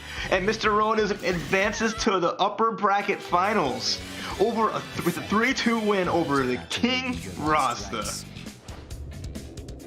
Oh, that last couple of moments was just, it was heartbreaking because, the Hyde went in with that super. If Ronism had done anything except for block with that Hilda, it would have been a completely different match, and there's a good possibility we still would have been in that set, but the block was the right read. That was so good. And that's just crazy. That comeback could have been so big for King Rasta, who had a great start out here with, 2 games over Mr. Ronism, almost putting the February champ, into the lower bracket. With, Mr. King Rasta just had great rounds overall. Great pressure, didn't relent. But then, when Mr. Ronism got that first game win, when he got that one win he needed to keep on going, that was just it. That was the linchpin to his reverse victory. Yeah, it definitely played a lot in his mental plan and his mindset. It really seemed to shift. It became, what can I do into what will I do? It just had a lot more confidence. Look at this. This ball setup right here with the Seth just back and forth and dashing through. Oh, and just right there, the patience there to take out this Seth in this particular round was so good. Just those Hyde combos on point, and here is where Ronism took it with all of the meter and the resonance, and just watch this, the way just block. Yeah. And that was what did it. Felt like there was going to be a cancel there, that Mr. Ronism was going to toss out a normal, but he did not bite, and that was just crazy. I'm glad to see Mr. Ronism now sitting there awaiting the winner of Lolaire and Danny Crippler. And a nice update there as Retro Monkey Sage has took it over Dutchy 3-2 to advance, where they will face King Rasta in their next losers match. But That's really exciting, especially because we didn't get to see a lot of Retro Monkey play, because unfortunately that particular set was really fast since Retro Monkey went down 3-0. But good for them. Good for them making it through. Hopefully get to see them a little bit more later, but we will see. Next, we have Lalare and Diney Crippler. This match, I'm ridiculously excited to see. Diney brought in the Yang Hazma last time, which worked really well, had a lot of damage, a lot of good output, and then with Lalare, was one of the only character switches we've seen. They started with the Yang Yumi and then switched to the Yumi Adachi. Looks like the crowd likes Diney Crippler in this set, not by a huge margin. But No, it'll be interesting to that's see. not big. It'll be interesting to see what Lalare brings to the table here with their diversity of teams. And I want to know how they're going to play this out, because I expect the Yang Hakumen to come through for Diney Crippler. That is a fact. And starting out the gate with Adachi Yumi, two extremely strong characters paired together into some top-tier monstrosity. Can Diney Crippler take it through with big punch and big sword? I'm excited to see how this plays out. Yeah, me too. I mean, this was the team that Lalare had found so much success with, so starting with that seems like a great idea. But starting with a happy birthday for Diney Crippler also sounds like a fantastic idea. Look at the damage they're putting out on the table right now. That's huge. Both characters bleeding. Table for one. It's going to get the extended damage here off that command grab. And Diney Crippler looking really good with the pressure. Yeah, just Yumi isn't able to find an opening. Almost dies there, but the burst from the Adachi saves her. She does have a lot of red health that hopefully Lalare won't make a mistake in calling her, but that right there set up something really nice. Burst from the Yang. Oh, got damage on Adachi, but Yumi jumped over it, so now going into Aerial Rave. Lalare does have 5 bars. Depending on how he wants to finish it, could be a lot of damage. But nice burst there from Diney Crippler. Oh, the counter though, this is big. Lalare with a pixel of life has opportunity to make something of it. With punish with the 5B, that's Hakumen going down. Yeah, and nice to take advantage of the downtime to switch in the Adachi, because Yumi had a pixel and a half of life left, but cross-combo activation keep Yang in this bouncy little state here. Doesn't have enough meter to call in a second super, and Yang goes into Semblance. Oh, punish the Semblance. You just saw a 2P, or 2A come out from Adachi. Puts out this little pistol, and Yang just punched it right out of his hand. Oh, but there is the EX from Yumi. That is a 3-hit low that launches and is also a projectile / anti-air. And if a Yumi is by herself with bar, you expect that to come out. You watch her ankles, because you will get sent flying sky high. Right, and the thing with that is, too, depending on the situation, you can actually let the character drop back down to the ground and then do Aerial Rave again. So, just block, it's fine. That was, the Razor's Edge that Lalare played Yumi on was so impressive, because I felt like every time Yumi came in, she had like 12 health, and I was just holding my breath because I didn't know if she was gonna die or not, but the confidence was intimidating. Big time. But luckily, Yumi, as long as she's alive, she's a threat. Could be full life, could be nothing, right? If she's still on screen, you see great normals, great specials, but here comes Diney Crippler. Doesn't get the combo, but has the corner pressure. Goes into Aerial Rave, sending Hakumen over to the corner all the way. Oh, here comes that corner pressure. Nice up back though from Diney Crippler, but gets tagged by the 5B. Yeah, Yang comes in, takes Yumi out of the sky, and Yang just starts punching away. Oh! I like the idea of the burst, but unfortunately, with the Hakumen assist already called, Yumi took a ton of damage, but is safe! Again, living on a pixel. Again, Yumi is back there, waiting to come back and be a threat again. Just could not take it out. And there's the punish on the jump C that is not safe on block. Great block from Lalare on the overhead. Look at all of this damage coming out from Adachi. Yang is going to go into Semblance right here. Oh, but nice block on the wake up there. That was, I mean, Yang when she wakes up from Semblance can be really, really scary. Just goes into super and is dead. That actually wasn't what I was expecting, so wow. That's the awareness from Blair. If you force Yang into armor, you can still cancel your specials because Yang is going to just hang there. She's trying to swing. Okay, here comes Tiny Crippler. Trying to make something happen here. Will he be able to pop resonance? So Blair's going to put him in the corner and get as much damage as they can. And there is the aerial rave into the quarter forward C that launches again into a second aerial rave, calls in the assist. That is just a gross setup. And a low takes him out. Watch your toes, my dude. Nice frame trap, yup. Hakumen not watching his ankles, and look at Lolaire. Up 2-0. You know, again, that Yumi living on a prayer has just been the deciding factor. If Dino Cooper can take out that character, it might be big different, but it just isn't able to take out the biggest threat on the team. Adachi's no slouch either, but the Yumi has been putting in so much work right now. Yeah, definitely has been carrying Lard to victory. Just the way that he's able to get those corner setups with the different ways that you can go into aerial rave, which has a ton of unscaled damage in them. And then just maximizing all of the assist potential with the Adachi too. It creates a lot of visual noise as well, so it's sometimes I feel like it might be a little bit difficult for Diney to figure out where things are going on screen, and it has to play a little bit more carefully than they would normally. We'll see. They're getting some big damage there, but if they can't avoid taking so much of that damage. But they always get a good start. Diney Cooper always gets a good thing going early. Yeah, definitely. That has been something that he's been really consistent with, is getting a good early start. So now, oh, Yumi just hitting with that 2A, which actually has a good advantage. Oh, wow, the quarterback C parry catches Yang mid-punch and sends her into the aerial rave in the corner. Cross combo is activated. More aerial rave for your viewing pleasure. And this is a dead Yang. All right, Lolaire looking super good here. Might get a big 3-0 sweep. But the overhead connects. Okay, here comes Hakumen. Dishing out some damage, going corner to corner. I feel like this is the first time we've gotten significant Hakumen gameplay, which was something that we highlighted as being so impressive and important the last time that Diney was on screen. Yeah, that was big. And look at all that damage that he can dish out. The counter comes out, though, from Lolaire. Trying to find an opportunity to take out Adachi, looks like.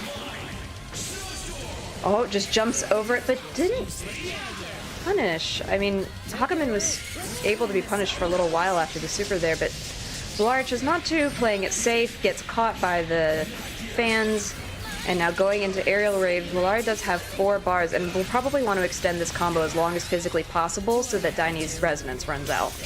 Yeah, that's super smart. Gonna have no resonance. It's gonna be dead. Doesn't matter. Resonance or not, that was just enough damage to take out Hakumen. And with a 3-0 victory, Lolaire takes it over Diney Crippler. The power of Lolaire and the power of their Yumi Adachi on full display. Yeah, that was some really impressive gameplay. I mean, especially considering in the previous time that we saw Lolaire on screen, it was against Dutchy, and it was a 3-2. It was a much closer set. So let's take a closer look at this as we go into some replays. These Yumi aerial raves were coming in clutch, and the range on the 5B fan toss was just getting in, you know, these clutch pieces of damage right where Lolaire needed it. So Yang was in Semblance there. Yumi comes in. So Semblance and Resonance, which is terrifying, and then catches Diney with the quarter forward C. And I love that. You see that armor coming through, and Lolaire was ready for it. Found the crosshatch between it to punish her for trying to blow her way through, and then back to the Yumi and just how much of a threat she was. That 5B in her range just being so problematic for Diney Crippler. Yeah, it was a huge problem. I mean, and Adachi, as shown there, no slouch too, providing the assists that Yumi really needed to close out those clutch situations. So here in this one, we've got Yang bouncing around in the corner, doesn't even get the chance to use the Semblance, and then another aerial rave, great assist call, goes straight into the super, and Lolaire had a second super in the background, which was just enough damage to seal the deal. Yeah, Great awareness, great meter usage, overall play. Lolari was just had Danny Clippler's number, like to a T, and probably what it was our most decisive match of this top 8 so far for the monthly finals. And you know, they punched their ticket to win upper bracket finals, and they're now going to be facing Mr. Rowanism, you know, a little later on, and you know, a set for the ages. Can Mr. Rowanism continue like their hot streak throughout the month of 2021, or can Lolari finally, you know, take down the champ? I mean, both of those two players are on such a, like you said, they're on a hot streak, and the way that Lolari just played makes me feel like the match against Mr. Rowanism is going to be nothing short of spectacular and everything explosive, because just, the pacing is so good and everything is going in both of their directions. What do you get when two dynamic players like that come head to head? You get a really great winners finals. Yeah, hopefully. It's gonna be super duper good. And if you guys want your own chance to get to these kind of winter finals yourself, make sure you follow that link below, compete.playstation.com, enter the weekly events, and qualify for the monthly finals. There's an event every week for BBTAG. Compete online against other amazing players, crack this, you know, monthly finals, make it here, and have your chance to win some awesome prizes, not just through BBTAG, but through Mortal Kombat 11, Uniclair, and have some fun. Check it out. Yeah, definitely. Thank you for joining us so far. We're going to go ahead and throw it to a quick break, but stay tuned for more exciting BlazBlue Cross Tag battle action here on the PS4 Open Series. We'll be right back.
And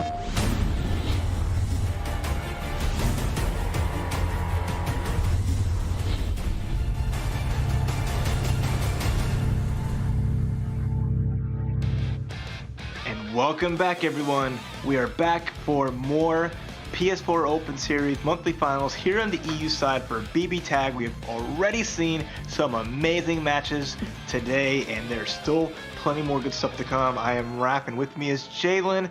Jalen, talk to me about how insane this has been so far. This tournament has been just, I said it in the beginning, it was blue flames from the beginning, and it has not cooled down since. As a matter of fact, I want to bring your attention to the bottom part of this bracket, where Retro Monkey Sage 3-2'd King Rasta. The king has been dethroned, and he out of here. Yep, he's been usurped, and that's crazy. You know, finally coming back into the PS4 tournament series, making a top 8 again, but King Rasta is going to be denied his chance to even get into the money. And on the opposite end, Diny Crippler eliminating Cax, taking Cax out, the two titans, King Rasta and Cax, who've had such consistent runs over last year, nowhere to be seen. It's insane, right? Those are two players like that easily could have been grand finalists and been upset in the losers finals, but we're not going to see them. Up next, though, is our winners finals, which we were highlighting a little bit before we went to break with Mr. Rowanism versus Lolare. Oh boy, Raph, bring us through this one. I mean, Mr. Rowanism, I don't even need to explain, has won January monthly finals, won the February monthly finals, has just been on a tear throughout the year here in the PS4 Open Series, looking unstoppable with their big win over King Rasta, looking slated to even, be the Triple Crown 3 months in a row. But Lolare, who's had some amazing matches with an incredibly one-sided match in just the upper semis. So seeing how they fare against Mr. Rowanism, it's going to be intense. Because I think all momentum is on Lolare's side, but the crowd and history is on Mr. Rowanism's side. Yeah, that 64% coming in from the crowd poll showing that, it's a strong showing, but it's not definitive. Mm-hmm. So excited to see how this is going to play out. Highlighted earlier when we saw Lolare the last time on stream that they've been one of the two players today to make a character switch. Only two that we've seen so far. So we know that Lolare's got different characters out their sleeve and can make adjustments as we play through in case they feel like something's not going their way or just want to throw Mr. Rowanism for a loop. And in fact, brings in a team that we have yet to see, a Yang Ruby. The classic BB tag team. These two characters synergize so well and have had just a strong history throughout events in BBTAG's lifetime. So seeing them back again in the matching colors. Yeah, that's sick. I love seeing Lolare bring something new to the table, but something that is time-tested. Kid-tested, mother-approved. Oh, let's into that one. Oh boy, so let's go ahead and get right into this one. So we haven't seen a Yang, well, we did see Yang earlier in the first match that we saw against Duchy, but that was paired with the Yumi. With the Ruby, like you were mentioning, a lot of synergy, a lot going on there. But let's see what he brings into this match. A nice high-low there with Ruby. Goes into the Buzzsaw Blast, catches with the Gun Blast resets, things that became really prominent after the 1.5 change, and catches this Crash with a super. Oh boy, this is looking really in Lolare's favor right now. Oh, but nice block from Mr. Rowanism. Gets the EX to bust through, and now those good blocks let Mr. Rowanism can take his turn, and he's starting to get a lot of damage here. He's going to get a nice setup against Yang after the knockdown. So Yang does get a nice power spike when she goes into Semblance, so it's not like it's a huge worry at the moment, but being at a life advantage is very helpful.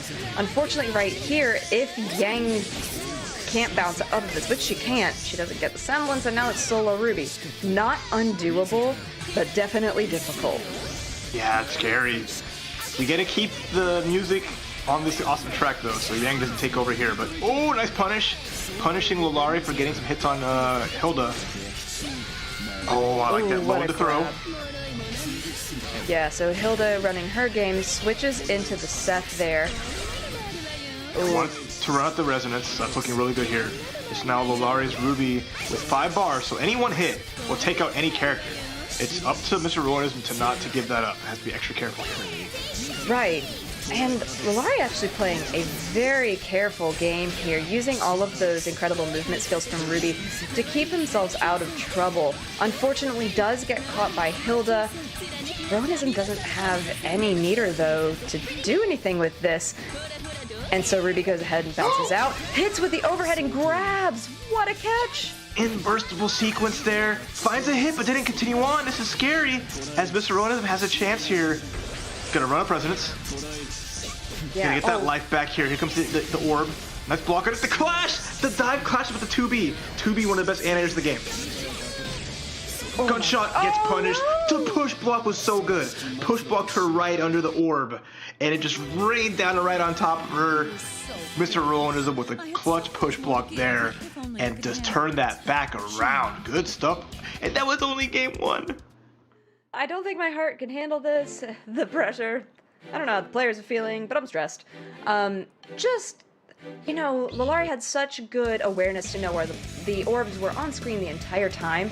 And then, unfortunately, with that push block, I don't know if he's trying to figure out what's the next move, but unfortunately, forgot there was an orb right above his head. Mr. Ruinism did it and just set that up so perfectly. And this is the power of the champ. Mr. Ruinism's clutch factor has just proven time and time again that it's enough to see him through at any hectic match.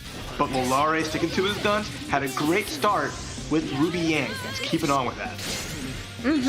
I'd love to see a couple of adjustments to keep Yang in the match a little bit longer, just because she went out so early, and that seems to be following trend here as well.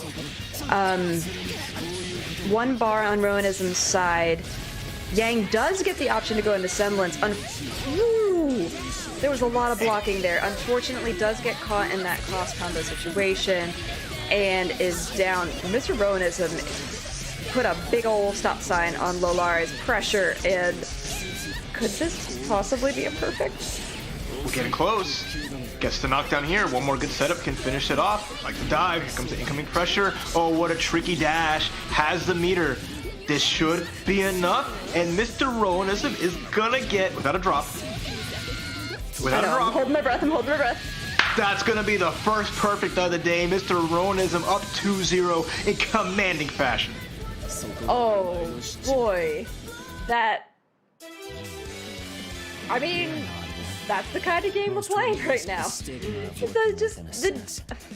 When somebody gets a commanding lead like that and you feel it, you know you're one step away from grand finals. You're ready. You are in the money. He felt it, and Ruinism just went, I'm gone. That's it. He turned those blue flames you're talking about, he turned them white. He went even higher on the heat, and is just putting Lolari under pressure here. I think Lolari might have to reconsider their options because, but I also like them just taking a second here, reevaluating, because that was just very lopsided, and you kind of want to maybe freeze that a little bit, kill a little bit of Mr. Ruinism's momentum. Always important to take that in consideration. Definitely. There's a significant mental game that we talk about during fighting games where even things outside of the match, like taking the time to think, go grab a drink of water or whatever, puts your opponent in a slightly different mental position than they were in, than if you went straight into the match like they did in the previous 2 games. That's true. So always got to take that into consideration and don't just keep throwing yourself to the wolves, because you will get bit. I guess in this case we've been talking about burners and ovens. Don't put yourself in the fire. Yeah, please don't. It's not a good idea. So, Ruinism these hits, every hit that Mr. Ruinism gets is so significant and takes a ridiculous amount of damage. Yang does go into Semblance again, but similarly to last time with that uppercut, still took a bunch of damage on it. Ruby gets hit by an orb that was set up previously by Seth. Look at these orb setups. We got to see them in the replay reel before, but this is just gross. Yeah, I love those mid-stream combos. Finds the big dive to get the grab. And it's going to take a lot of damage here as Lolaire has lost a lot of life on both characters. Yang is still alive. Yang is still in semblance. But Lolaire is not being able to get anything started. But here we go. Finds an opportunity, but the drop. And now into the blender. Tries to uppercut. Makes it out. The Sunrise having a little recovery on it. Yeah, Seth catches the Yang. Look at all of the orbs that are on screen. Goes ahead, supers, just cashes out, makes sure that Yang is dead. You don't want Yang regaining the health like Lolaire did in that previous little bit. So now, solo Ruby. Possible? Yes. Probable? I don't know what that sound is, but I like it. Okay, finds the jump seat, gets a hit. That's big damage. Has 8 bar. Please cash out. Gets a super at the last second. It's going to be good damage here. Not going to be enough to take out the Seth, but one more mix-up might be able to do it. But the run-up grab! Mr. Just grab him! Knew it. He was like, okay, you want to respect me? Fine. Come here into my loving arms. There's the reset with the 4P from Hilda, and that's going to do it. Oh my god, Mr. Ronism, you are a lord! The tear that this dude is on. I mean, and even then, Hilda was untouched. Hilda had a full blue bar, so even if Lolaire had managed to take out the Seth, Ruby had a fraction of health, and Hilda was like, I am very healthy, please, come at me. With that full life, that's half a perf. We call that a perf. That is right there, smack dab in the middle. And then Ronism is crazy. He's crazy good. Like, that first game was just such a big back and forth, but then afterwards, Mr. Ronism just said, you know what, this is my show. This is my year. I am unstoppable, and here's why. And you just see, after that one win, just set all of those pieces into motion. Yeah, look at all of the dodging that Ruby had to do to get away from those orbs. There was that push block at the end of that match that you talked about. And here's that perfect, just, you don't get to touch my characters. Don't touch me. No, you die. And just all of these Seth supers, the Hilda assist into the Seth combo and supers were clutch for Mr. Ronism. Yeah, just again, great combos, situational awareness like off the charts, always going for great routing, taking down the characters as fast as possible, and just that run-up grab. That run-up grab there, recognizing that Lolaire is just going to be like, what do I do here? How do I open him up? And then Lolaire is like, you don't. The road is like, you don't. Come here, finds all that, and it's just a testament to how strong he's been playing these last few months.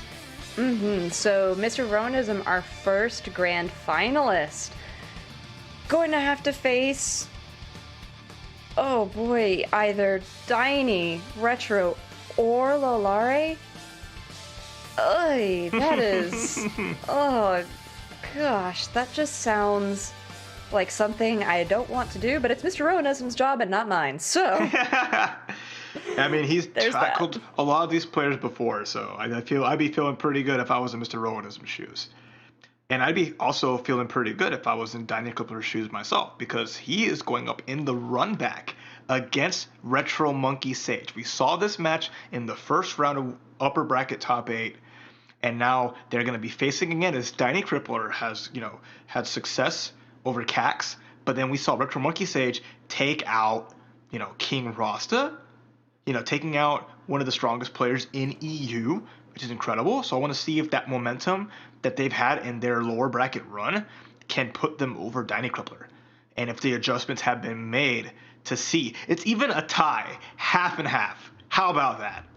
Yeah, that's crazy, because when we were on break, we were talking about how we weren't particularly impressed with Retro Monkey's first appearance on the stream. That Makoto Mika that they're bringing back out right now was not as impressive as I think it could have been, but as you just said, took out some monumental murderers in the losers bracket. They've been able to play their game really well. What have they learned, and how can they adjust in this run back against Diny? Like I said, shows what we know.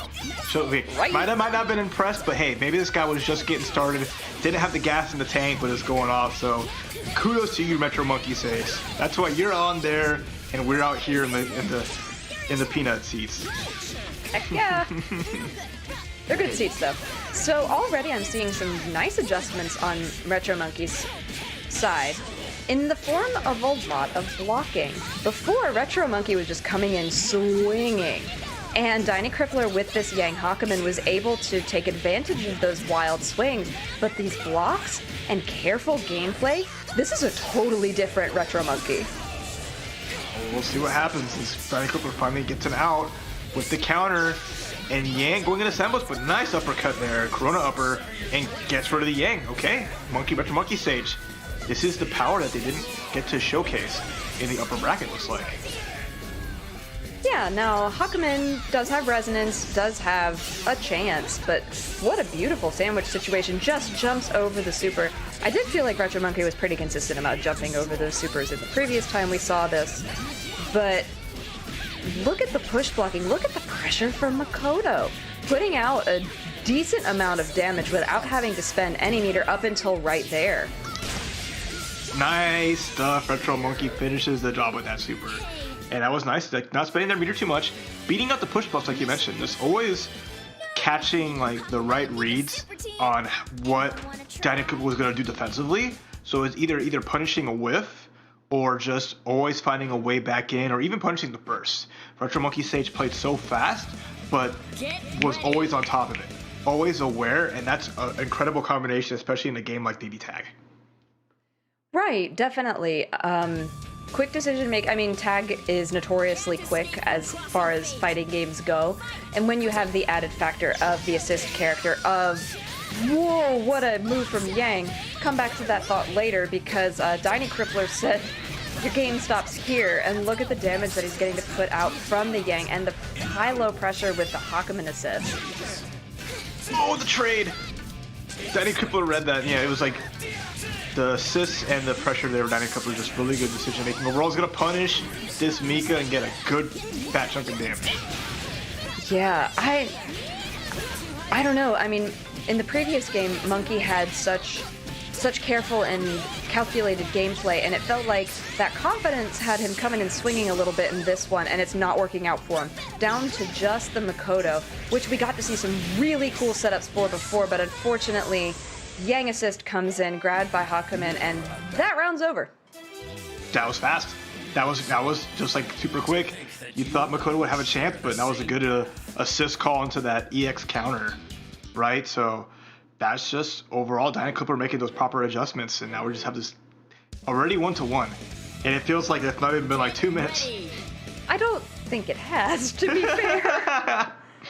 I mean, Tag, like I was saying, notoriously fast, and a lot of the mix-up potential comes in changing the tempo and pacing of the game, which is what Retro Monkey did at the beginning of the first match. I would love to see some more of that, especially because Dyna, like that right there, doing those uppercuts with Yang, wasn't getting punished in the second round, and now, at least with that, Retro Monkey was able to take half of Yang's health completely unrecoverable. Yeah, that was super smart. Finally, like, calling out the DP plus assist, right? That was super smart there from Retro Monkey. But now here comes the Semblance. Jump C, recognizing that Retro was blocking, and now here we go again. DP with assist. Yeah, so unfortunately it gets hit by the Semblance Yang pretty early on. I'd love to see... I don't know what I'd love to see, but I just want to see Mika play like she did in the first round, and I don't think she's going to get that opportunity. No, not with 2 supers. Say goodbye. Yeah, she lost all that life, getting hit by the super with the assist behind it, and that's Makoto gone. Oh my gosh, Dyna Crippler. Please give us a chance to commentate the match. Let us talk about stuff. I want a second to collect my thoughts, but you don't have there's no chance for either of us.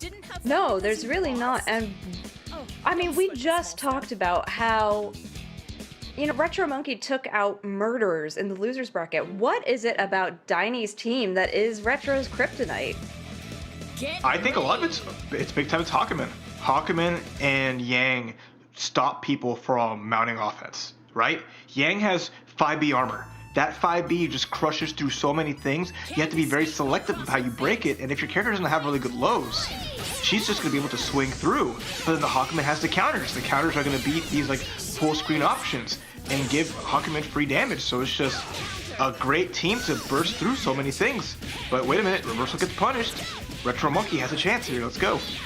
Yeah, I really like, in this particular set, the way that Retro Monkey is using the assists to create both visual confusion and getting the advantage of these sandwich situations. Unfortunately, a little bit of a happy birthday there for Diney. Fortunately for Retro Monkey, Mika drops out and is able to burst there to create a little bit more pressure. Catches Yang on a... I don't know what that move was going to be, but it wasn't. That's what's important. Oh no! Oh no! 5B into Semblance. Great reversal there from Diney, but that was like the scariest thing you could think, or from Retro Monkey, that's the scariest thing you could see. Okay. You know, this Mika, the difference I feel like in these matches has been the Mika, not the Makoto. That's true. When Mika gets a chance to play, Retro Monkey is just able to have his way with the match. So let's see about this Fable Bakuman and hopefully see if we can get another 2-2. I don't want to hold my breath because I might die, but geez. Please, breathe, take a deep breath because we're going to the final game. Great combo from Retro Monkey, or Retro Squirrel in this case. Doing such a good job. That was so good. Finding that big hit on Hakumen during Resonance and just using the meter perfectly. Showcasing Makoto, getting to see what this character can do. The variety today has been so good so far, and both of these teams being really unique and clashing has just been fun. But oh my gosh. Yeah, I do want to bring it back to the difference in the first and fourth matches and Retro Monkey winning really seemed to be the consistent Mika gameplay. So hopefully in this final match for Game 5, Retro Monkey is able to bring some of that back so we have an exciting last game. But if Diney has anything to say about it, we're in for a world of hurt. That's true. That big damage already came out from Retro Monkey, like you mentioned about the Mika. Mika assist starting some stuff off, but life totals look pretty even here as Diney has Retro in the corner, but nice Corona upper to get out. Yeah, there's that really nice mix-up. Active switch into Mika is able to get some good damage off there. Semblance is going to kind of throw off the timing for Retro Monkey, though. But Mika's just dashing headlong, doing Mika things. Unfortunately, back in the corner. Got hit. Both characters losing so much life here. There's 2 bars. Gonna be able to go into the... Yep. Big punch super. It's gonna be a lot of damage here. Mika's still gonna be alive, but barely... But gets hit by the overhead. It's all down to Makoto. Yeah, no, we saw some really good Makoto gameplay. Nice blocking, able to take advantage of that. She's got the meter if she needs to use it, but she doesn't. And now it's down to solo Hakumen. Wow, she went in for a grab, but unfortunately didn't quite time it correctly. Oh my gosh, that was so cool, seeing her spin around to beat the incoming attack. But Tiny Clipper finds the damage. Gonna go for super. That's gonna be enough. He does it. 8K seals it. 3-2, eliminating Retro Monkey Sage. If you're Retro Monkey, though, you definitely... I mean, I really hope Retro Monkey feels proud of themselves, because that match was much, much better than the first one. Like, dude, take that, because definitely gave Diney a run for their money. So really well done. That was... It's always nice to see in the run backs some growth, especially over such a short period of time. And I mean, it's only been an hour and a half since we saw them. Exactly. And you just see some good adjustments. You got to see the characters do their thing. You see the potential of the squad that they have together. But, you know, Diney Cripple just answering back, showing that he has the answers too. And despite it looking like a tough matchup, you know, Retro Monkey made it look a lot more feasible, which I'm really happy about, like you mentioned. Yeah, getting to see some of these replays again, just really seeing where Retro Monkey would shine and where Diney Crippler was able to take control of the match with this incredibly unique Yang Hakumen team. They're just able to play so well and consistently. Yeah, it works together really well, and you know, it's good against a lot of certain teams. But then you see like the Makoto and the Mika, the optimal Makoto play. Seeing all the tricks come out, seeing the Squirrel Girl, you know, sneak around and put all this pressure here, but you know, Diney clutching it out, getting these big hits and just capitalizing off it so well. He just always just a little bit more momentum. This is really well done, really well done.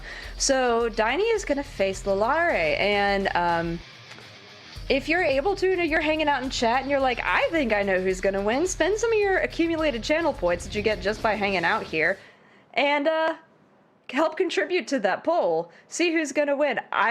I'm not gonna lie, I've been spending my channel points because it's really fun. So just go ahead and do that. And so up next, we do have that loser's final match, Diney versus Crippler. I'm sorry, Lalare versus Diney Crippler. Whoa, boy. No. Diney facing himself in the true lower bracket finals. But that would be interesting. Lalare, who has been doing super well, and we'll see how it goes up in this match against Diney Crippler. Looks like Lalare is slight advantage here, according to y'all in the chat, using those channel points for making your predictions. So appreciate that insight into it. I think like Diney Crippler having momentum from their last match is going to be beneficial here, but Lalare has been playing so well throughout this top 8. I can't really say who I think will take it. What about you? Looking back through, now we do have Lalare's winning team of Adachi, Yumi. I think that's a good choice. It's been a strong choice for them throughout this tournament. Honestly, I think it's really going to come down to the momentum gained in this first match. Because if Lalare takes a good portion of momentum, it's going to be hard to stop them. I think if Diney, especially if it comes down to 2 low health characters and clutch moments, they get that and win from it, I think Lalare is going to be on a significant back foot. We'll find out. Already Lalare is at the front foot, finding a lot of damage, finding little gaps, taking advantage of it, and with this double super, doesn't opt to go for the Adachi super, just rather just hit a jump C. Now we're trading. Okay, I like Lalare backing up, not wanting to play the gorilla game against Yang. Nice tech on the grab there, because if Yang gets a grab, you're in a world of trouble. Manages with the resonance activation there to miss the quarter forward C from Yumi, so she doesn't get launched into an aerial raid. However, this really nice assist from the Yumi into this Adachi is wasting so much of that precious resonance meter that Yang got. Oh, yep, and even then going into the residence and having the semblance, going into semblance. Thought I had opportunity, tried a 5B, but just took so much damage during that. I was Lalare ready. Lalare said, hey, cool, I have a team that can beat your team pretty handily, and it's showing right now as this Yumi Adachi is going on a tear. Diney just ready to go as well. Like, you say that they're ready to go. Lalare chooses to take their time. They can't switch teams because they did win that, but they can absolutely take their time beforehand. Only if you are unfamiliar with the general rules of this, you are not allowed to switch your team if you are on the winning side. That's true. You have to hold that team until you take a loss, if you take a loss. So I don't feel like Lalare is going to switch off of this because this is just, tried and it's very tested, strong team, especially against what Diney Crippler brings up, but Diney Crippler can get some momentum going. He can get some damage in and start their game, but it's just so hard to break through the neutral of Yumi and Adachi. It is. They're able to do so much up close, and we talked a lot about the Yumi, what can the Yumi do, but look at what the Adachi can do. A lot of the times Adachi on these kinds of teams are used primarily as an assist, because the Zio is such a fantastic tool. But the damage that Adachi did on their own for the Yang was pretty significant. Diney finally getting a foothold into this game and does some work on the Adachi. Yeah, I mean, Adachi with a strong assist, can cover some of his, deficiencies in neutral. I mean, Zios are always super strong, but his normals might not be the best at jumping. But then, Yumi's, the full package. Look at her go. Yeah, definitely. I like the way that Lalare has been varying how many revolutions of Yin and Yang that he puts into before aerial rave based on when Diney has the assist ready to go. And I think that's very smart. Yeah. Overall, just, intelligent play throughout all things, and decisions really nice there, so I agree with you 100% on that. Yeah. See, that was a quick one just to get a little bit more damage out, knock it into the corner. God, just jump over the Hakumen and you're safe. That's the thing, right? that counter super is good if it actually counters a normal. Because it was the Persona shooting the beam out, Adachi's like, bye. I'm gonna hop out, avoid the unblockable, and you just lost 2 bar and put yourself in the corner behind me. So just Lolare, every little thing working out, every little decision, full screen or up close. Right, and that is another thing that you have to be aware of when fighting against a character from the Persona cast, is that, you know, you hit a Persona, you may or may not, depending on the size of the move, have hit the actual character. Mm-hmm. You need to be aware of where you hit, how you hit, and how it interacts with your own character. Because things like what we just saw happened, yeah, he did the reversal super, but Adachi was able to just have free reign at the end of that, because there's a huge gap at the end of that super where Hakumen can't do anything. Mm-hmm. And sit there to hold it and then just get a free mix-up on Lolaire's side. So now we're going into game 3. Lolaire looking strong here as he has a 2-0 victory. And now Daini already lost a lot of life, but so did Adachi. But it looks like Daini's going to continue losing that. Opportunity here. Didn't opt to try to reversal. That was only a 2A, so I respect him not like overextending. Yeah, definitely. I feel like, you know, Lolaire's in a good position, doesn't have to do anything particularly insane.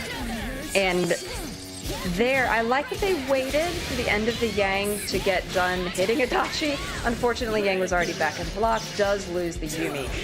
All of those Hakumen DPs trying to get a good parry grab in, but got him right in between the Adachi landing. And now, this is pretty uphill for Daini. Yes, Adachi can do it, but again, insert squeaky noise, it's a little tricky. Very tricky. But found a command grab, got some damage there, but the counter hit from Daini Cooper is going to put him on the board. Nice stuff. Lolare got stopped in his tracks from making any kind of solo character comeback. Right, now, I do feel like with the position that Lolare's in, they can keep these two characters going. I don't think that he's been at a significant disadvantage where character switching is going to create an advantage unless he thinks that the mental mind game that he would get from switching characters would be advantageous at this point. Yeah, it's tough, right, to see what you would do there, because I mean you still have 2 big wins that you have on there. And I don't know if you'd want to switch off the strength of this team that is exceptional at fighting, you know, this Yang Hakumen. So overall, I mean, it's just a safe bet. I mean, there's a lot of teams that I wouldn't want to bring in Yumi Adachi into. So I like this decision to keep with it. Right, and I think the big difference in that previous game is that Daini was able to set the pace to theirs. Oh my gosh, what a happy birthday to start this. Oh dear. Gets the Yang super, gets a little bit more damage out of it because they called the Hakumen, but that, I mean, geez, look at that damage. And unfortunately, because of the Hakumen assist there, even though the Yang uppercut whiffed, the Adachi couldn't do anything. Yeah, it's rough. I like that, you know, Daini Crippler always uses that as an option. And just like that again, and that was enough to kill because of all the untechable off the uppercut. And look at this, is this enough damage? It should be. To take out Yumi and Daini with a big win, burning gold. Oh my gosh, it's 2-2 already.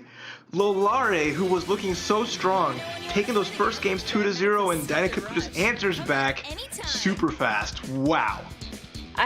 My face, it's just like... How do you react to that? Like, what just happened? It's going too quick to, like, properly, like, process how my emotions are supposed to be right here. I am just, like, stuck in a state of just, like, shock this entire time.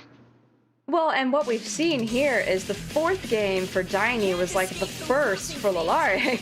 And, I mean, there's just no time to process, so let's just go ahead and get into it. Game 5, losers finals. Winner of this goes to fight... Oh, God, in grand finals. This is crazy. Super duper. Lolare, first big significant hit. Gonna go to the corner with that aerial rave all the way with the EX. And now, Hakumen under pressure. Quick low. Can't burst here because Adachi's gonna come through with the punish. Now Yang's taking punishment. Yeah, nice mix-up with the Adachi into the aerial rave, getting lots of assists from the Adachi to keep Yang just in the air constantly. She's a little bouncy ball. And then gets hit with the overhead from Adachi. Double super. She's dead. That's gone. Ab Smasher into the spin, and now solo Hakumen. Only level 2 resonance as well, so he doesn't have a lot of resources here to try to mount this comeback, but never count the Danny Crippler out. No, definitely not. This Hakumen has paid dividends in previous matches, but I'm concerned. I'm really worried because this Yumi Adachi has taken the momentum and run. Look at the meter. That's it. This is so much. Blap. That's it. Small confirm, and Lolare seals it 3-2, stopping Danny Clipper from mounting a comeback. The reverse 3-0. That was just exceptional, usage of Yumi Adachi at the end there to stay alive. So good stuff to Lolare, who advances to take on in Grand Finals Mr. Rowanism. But Danny Clipper with a third place, taking $200. So at the very least, compensated for their hard work. Yeah, so let's take a closer look at this before we move on to our grand finals and just highlight some of the things that we were able to talk about now that we get a second look at what was going on. So in this first one was Lolare just honestly stomping all over Danny Crippler. But here in the second match was where the momentum started to shift a little bit. Just a little. All it takes is a little bit. You give an inch and people will take a mile. That's what Danny Cooper did once he made those proper adjustments. But, still Lolare with those commanding victories in the first 2 games. Just, looking sharp, and hopefully he can bring this energy into the grand finals. Yeah, I really hope so, because looking back at the data and everything, in the winners finals, Lolare went down 3-0 using the same team. So the advantage of coming from this loser's bracket side is that you have been playing the last match. You're warm, you're ready to go. Mentally, you have momentum on your side because you just took a really good set, honestly. Especially after that crazy cross finish in the 4th game. To going into this 5th game, you get some really nice, crisp gameplay. Coming into this, you're sitting in a good position. However, Mr. Rowanism is going on a tear, and you have to fight into that. And being, the grand finals, Mr. Rowanism is on the upper bracket side. Lolare has to win 2 sets to take this. This is going down to the wire here and there, so I'm really interested to see how this plays out as, can Lolare force the reset into the finale here, or Mr. Rowanism is going to take that first set and be crowned your champion? Yeah, I think regardless, it's going to be really fantastic gameplay. And oh man, so let's take a look at this.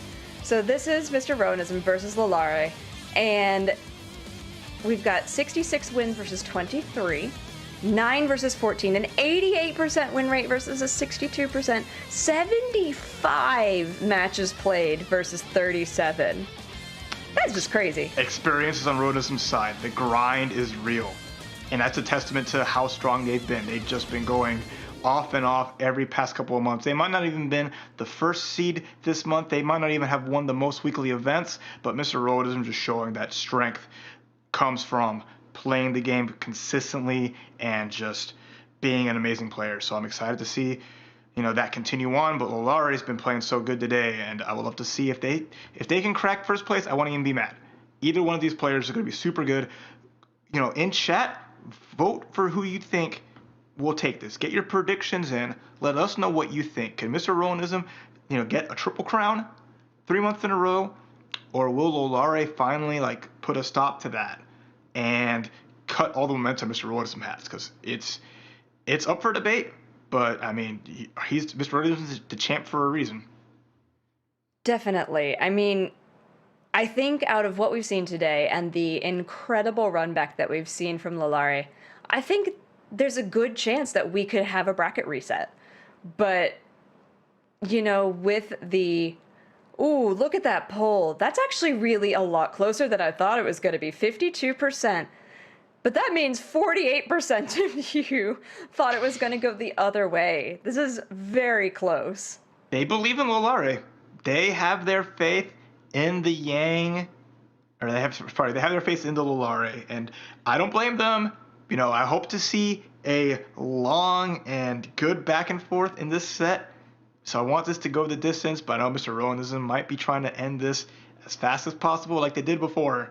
So it's just like a lot of things on their side. I mean, Lolare has different teams he can bring in.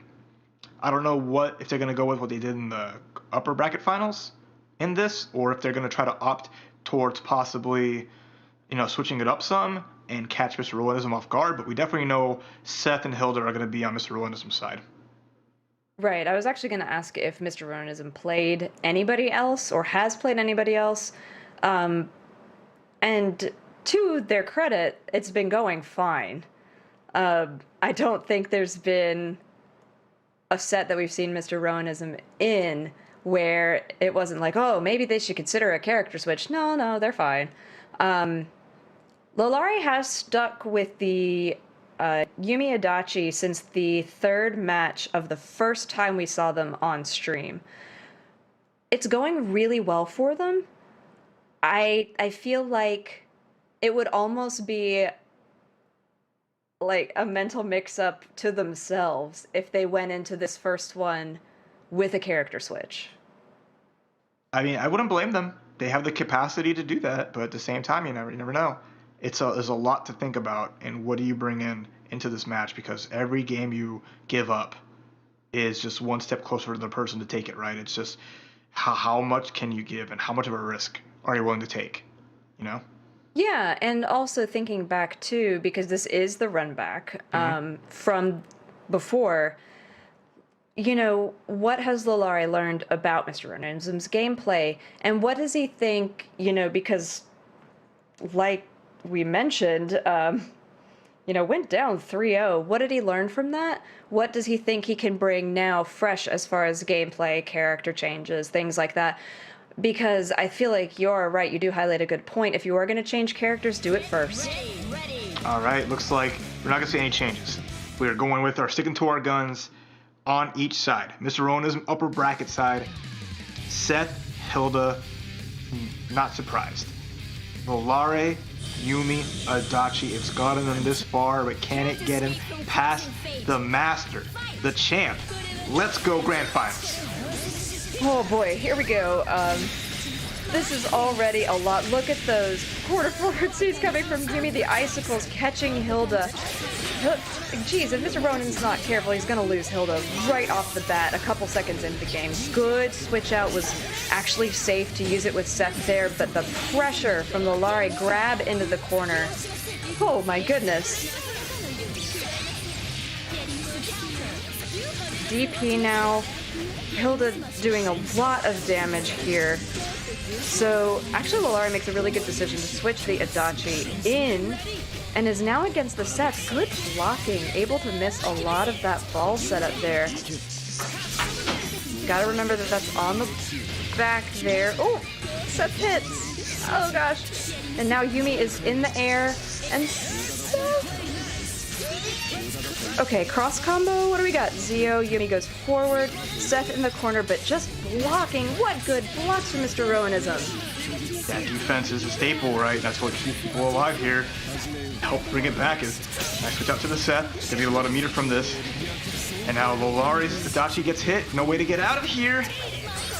Where did Lolare take all of the damage? I feel like he just lost a ton of health. It's those quick hits. Seth finds those quick hits, nice combos, and, takes it down a notch, but Mr. Ronan with a slight life lead. But can he seal the deal here? Oh, active switches to Yumi. Unfortunately, Adachi still got hit, but at least was safer. DPs, and Yumi goes down solo. Adachi doesn't choose the resonance yet. Okay, there, he uses it. That was, whew, I was scared. Oh, and the cross combo! That right there from Seth, just dashing right through. You don't even get a chance to even walk forward. Even in resonance, that's unfortunate for Lolare, who's just like, when can I press? When does this stop? And it just never did. Mr. Rowanism already with one game. No, I mean, when Seth came through, I was like, who blocked that? Nobody blocked that. That was ridiculous. It was so fast. And just, I certainly didn't expect Adachi to die. I mean, I think my jaw hit the floor. It was crazy. No, that's just how quick this game is, right? You said it yourself. It's just like anything can just lead to so much, and you blink, and a character's life just evaporates before your eyes. Yeah, I mean, that was something that happened. I was just like, where did Lolari's life bar go? I didn't see it, but these little nicks and cuts that Mr. Rowanism team puts in, it adds up to something significant. Lolari is managing to get a nice chunk of damage onto the Hilda. Cross combo Yumi on the other side, but Hilda's just trying to bounce out of it. Catches with the quarter forward C. Back in the corner, Lolari has the meter to finish if he needs it, but he didn't need it. Not at all. Oh, but the super on incoming. Cut that out. Stop the momentum. Slices Yumi up, and now here we go. Can Rowanism bring this back with just solo Seth? Okay, there's some bar up from Lolari. Nice block on Mr. Rowanism on the EX. Now it's going to pop resonance now. Level 1. Not going to get a lot from here. Just going to get a little bit of meters. That's really it. Yeah, definitely not going to get a ton. Just DP in his face. That's fantastic. I mean, he did a super in his face, so that's a good answer. It's like, stop that. Please, calm down, friend. Uh-oh. Ooh. Wait a minute. There's punish. Tried to do that again, and it wasn't really the smartest choice there, so Yumi lived. Gonna cross combo and then active switch to Adachi just to keep the Yumi safe? Maybe? Yes. You know what happens when Yumi lives. You know what happens when you leave Lolari's Yumi alive, but Mr. Rowanism Seth showing that capable of being the same thing. Go right to super. Oh my gosh. Can he do this? He has way more health than both characters. Can he find one hit on Adachi and then finish the Yumi off? Oh wow, really nice blocking. This is a stressful situation for Lolari, but with Seth taking all this damage, it might even it out a little bit. Gonna do double super, yeah, it's gonna be a lot. Seth is still gonna be alive on pixels. Blocks the low, blocks the 6P, blocks the jump C. It's still Lolari's turn, but Mr. Rowanism with a big defense. Not dead yet. Oh, wow. Oh, just tries to straight 5C in the middle. Unfortunately didn't get it. Oh no! Oh, the trade, Adachi dies, but the launch worked out, and Mr. Rowanism gives it up as Lolari takes game 2. Oh my gosh, that was crazy. That was insane. There was a lot of back and forth there, a lot of very close gameplay, a lot of, just, phew. There's a lot going on there. But really, the back and forth gameplay was what set that one apart from the first game for me, especially because Mr. Rowanism did that primarily with a solo Seth, as the Hilda got, murdered brutally in the first 2 seconds of the game. Poof, just like that. She didn't even exist. It was all the Seth show. But a one-man show sometimes just isn't enough. So going into this game 3, we're at 1-1, and I feel like Lolari is feeling himself a little bit there. Just walk up, grab. Oh boy. Oh, and even gets the big damage off of that. That's huge. Hilda again. Oh, and perfectly times the grab between it. It's gonna get not quite up for the kill there, and the burst gets punished, but at least Hilda's still alive. Yeah, I feel like Lolari has identified in that time where he was able to just focus that Hilda's a huge issue, and if you take her out early, you're in a much better place. I really like the way Lolari is using the Zeo to either go in with just a plain jump C, and then using the rest of the time for a quarter forward C with Yumi just for the mix-up potential. Overall, just good decision making and showing, but then wow, Seth gets tagged in between there. It's Hilda by herself, but okay, wait a minute. Finds some damage, it's gonna go into super, into resonance, just to build up the bar. What a mix-up! Are you kidding? The just run walk under? That was amazing. Such good decision making from Mr. Rowanism. But now the hard part is, he has only level 1 resonance. Only building up a little bit of life and only getting a little bit of meter back, so it's still an uphill battle for Rowanism. It absolutely is. And Adachi with the overhead. Really well played. Lolari up 2. 2-1, yeah. Nice comeback so far. Manages to get the early, lead with not just the life, but taking out a character. So now Lolari is just pushing Mr. Rowanism's buttons and on the verge of creating a reset. Mr. Rowanism might get dragged down a lower bracket if he's not careful, but definitely has the ability to stop it. But can he though? Get ready. That's a really good question. And at this point, Lolari's in such a great position, and that does factor into your gameplay. you are one game away from resetting the bracket and sending Mr. Rowanism to the lower bracket. That's spectacular. Okay, first hit though, Mr. Rowanism saying not yet. Don't get hyped just yet, commentators. Still got a lot of juice. Hey, I'm hype. Well, speaking of hype, look at this. I gotta highlight the blocking there from, what really? Hold up. What a punish! The ice doesn't even reach anywhere as Holdos just puts out his super that hits anywhere. Nice 5C. Mr. Rowanism with the answers. Mr. Rowanism, I don't want this bracket to reset. Yeah, so switches to Adachi so that Yumi can gain back a little bit of recoverable health that she does have. But this Adachi is actually kind of on a rampage right now, and Hilda doesn't seem to have the answer, but maybe Seth does? We'll see. Yeah, it was one big whip that let Volare find a lot of this damage, and now has the corner here. Command grab into Yumi. Could be a lot of damage off the Rekkas into Aerial Rave. Gonna cash out some bar. Just a drop. Okay. Seth's still alive. EX low. Fights it out. Yumi gone. I love that patience there for Mr. Rowanism. Makes a big difference, and Adder Smasher! That was good, but wasn't a resonance, so it wasn't a lot more damage. Still a little light, but fully invincible. Why does that hurt so much? That's ridiculous. Now it's just down to Seth, who just activate the resonance right there. Volare almost out of their own resonance. And, oh my gosh. Command grab whiff. Nice up back. Put the regular grab. This is huge. Has the meter, should be enough. Just a simple combo into cross slash. Should do it here. There we go. We have a reset. Volare with the 3-1 in the first set. Takes Mr. Rowanism out of the upper bracket into the lower bracket. Oh my gosh. Oh boy, I thought that Mr. Rowanism was putting a stop on that, wasn't gonna let it happen. But Volare said, "You can't stop my train," and has reset the bracket. So we are now back at 0-0. Bracket reset. Everybody's been sent to the lower bracket now. Oh boy, here we go. It's a fresh set going into this. We're gonna stick to the same teams. Yes, right. Mr. Rowanism not skipping a beat. And this Adachi Yumi, even if, Volare could switch, which he could have, not gonna do it. There's no reason to swap out with how much work he is doing right now with this squad.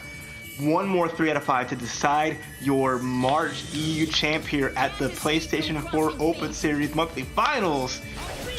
Mr. Rowanism and Volare. Can Volare get a month win on the board and take down last month's champ? Oh my gosh, we are getting close to it. Yeah, and oh my gosh, it just really feels like Volare's feeling it right now. Comes in again with that similar Zeo setup. Overhead from Yumi, blocked, goes ahead and does the quarter forward C. It's just been paying dividends for Volare. Sends Seth into an aerial rave into the corner, calls Adachi. I like kind of the offset call from Adachi, just threw off the timing a little bit. Are you kidding? The push block against Yumi didn't matter because Yumi's EX was still there. Adachi had to set up for command grab, taking out Seth. What an amazing sequence from Volare. That was just so over the top. It was just intense pressure into an unblockable grab, and then in the combo with the Yumi 6P, Volare is going crazy. Oh yeah, they can taste victory, and it tastes really good. They're just, I don't think of the matches we've seen Mr. Rowanism play, we've ever seen them at this kind of a deficit. They're being pushed to the brink. Volare is playing on another level here. Things are just working out. Rowanism's defense is just not being able to hold up. So, there's it. Volare's got a chance. Already up a game. Just needs to, get 2 more to be the new champ. Yeah, and just so much going on. But briefly before we get into this, what adjustment does Mr. Rowanism need to make to come back in this? He has to watch the bursts. Can't give up free damage to Volare, who's taking advantage of it and calling them out and getting a lot of it. Because remember, Seth doesn't have a lot of life. Just has to really avoid throwing stuff away with a burst that's going to get full punished. Yeah. Okay. So now, this Adachi, I feel like Adachi has been a thorn in Seth's side. It doesn't seem to be as much with Yumi, I say, getting aerial raved, but the Adachi is what's opening up those aerial raves for Yumi. It's a start, and there's that burst I was talking to you about. Lolare read it out and got the punish, and this should be enough to get rid of Hilda. It's gonna be down to Seth with basically less than a quarter life. Gosh, this is very, very different, and not even a chance. Just the high-low A's from Yumi. You're done. Lolare's up 2 on tournament point. Right on the cusp of victory. That was insane. Like, everything was just working out so well. The defensive reads on how Mr. Roden wants to get out. Like, beating out the push block with that Yumi EX, the EX Ice, just every little decision working out so well. Mr. Rosen just cannot take a turn. Is not getting a chance to breathe whatsoever. And his last breath, gasping for a chance to run this back. But Lolare, I don't know if anyone can stop him right now. I don't know. Let's see. Potential last game.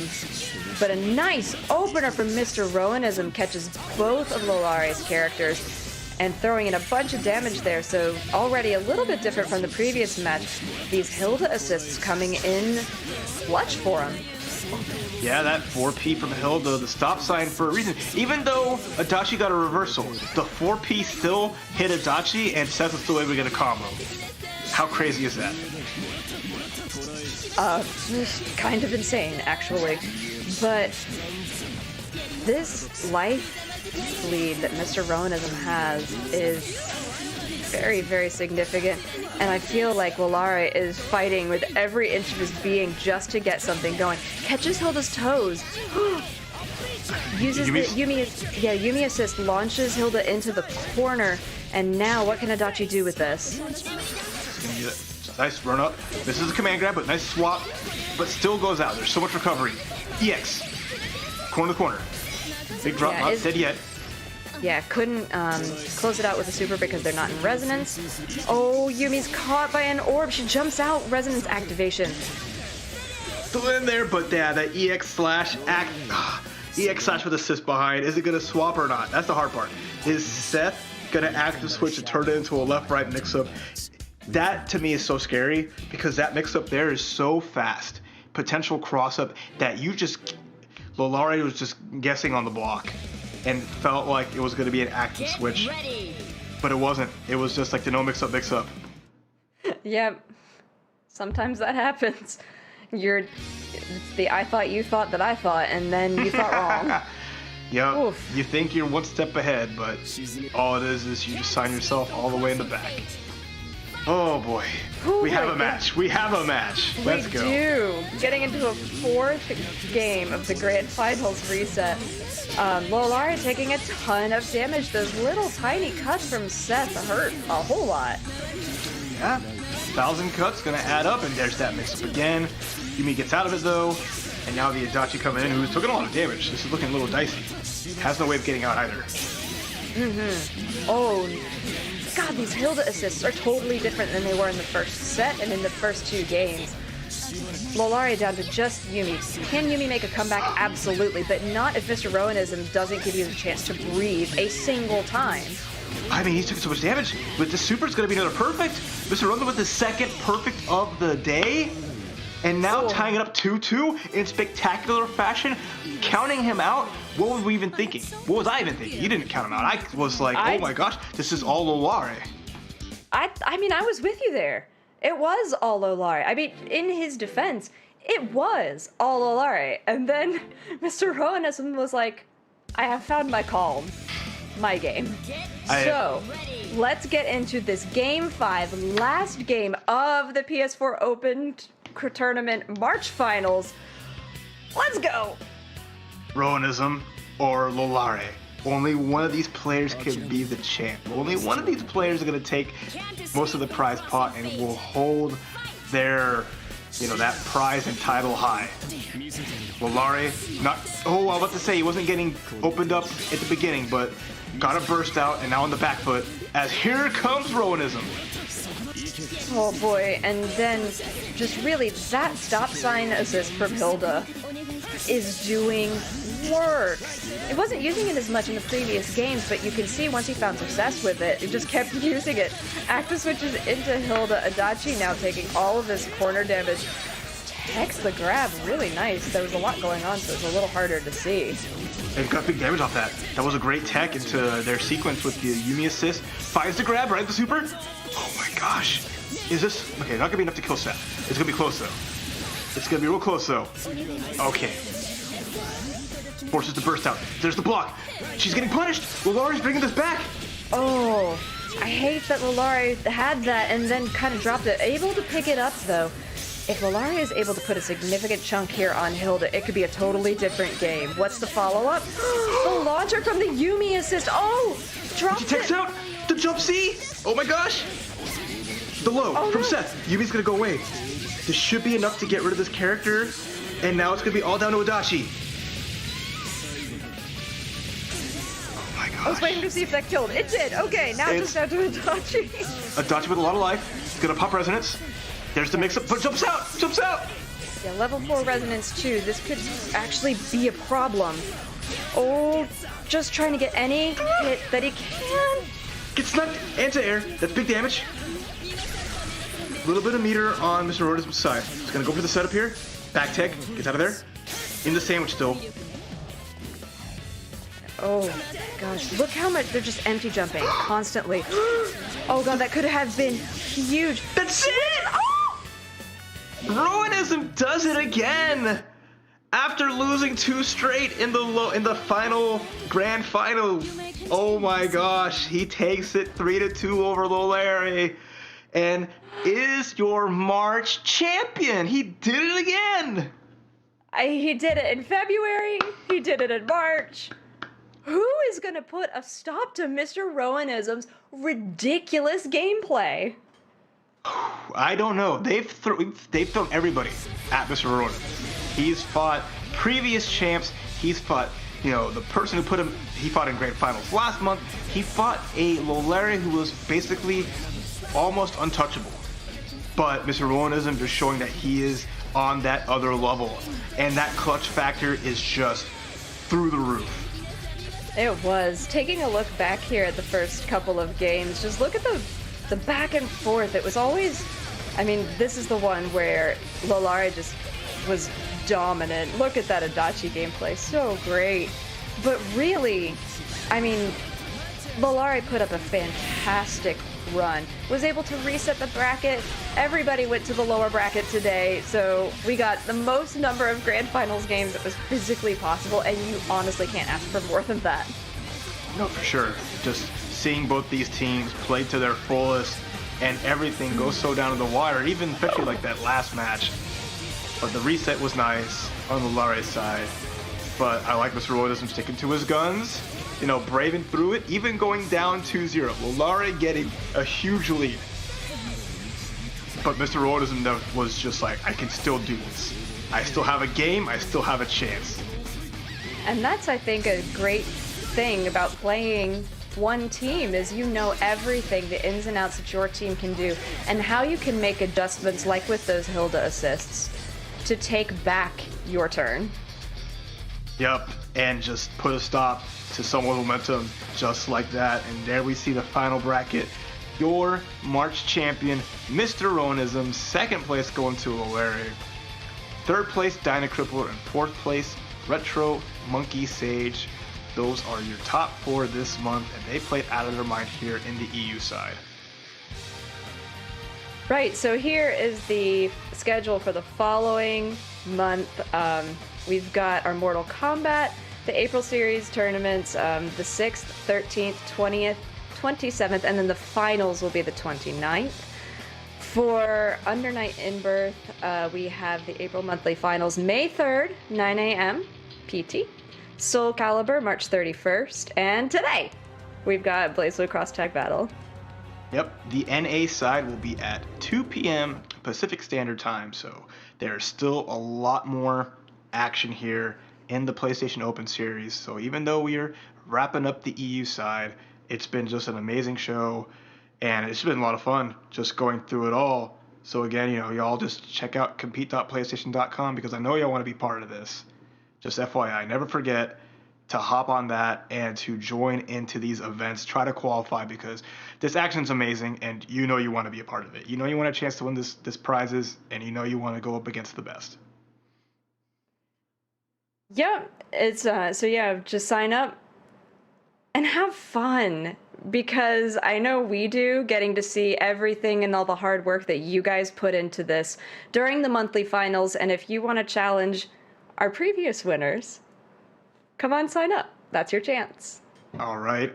And you'll have more chance for some more action today because, again, like we mentioned, we still have the North American top 8 for the BBTAG monthly finals here at the PlayStation Open Series. So go enjoy yourself a nice snack. Get a little bit of break because the rest of this action is going to be crazy, crazy.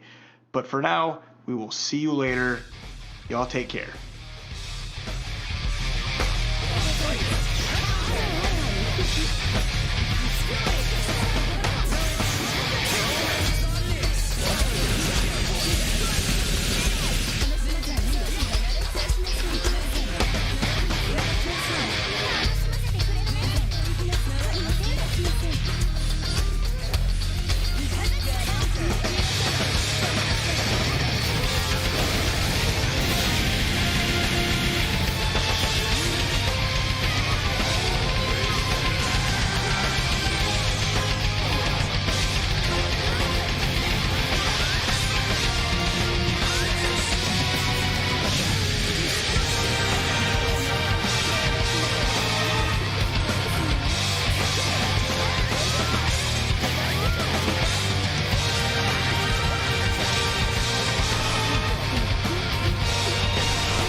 PlayStation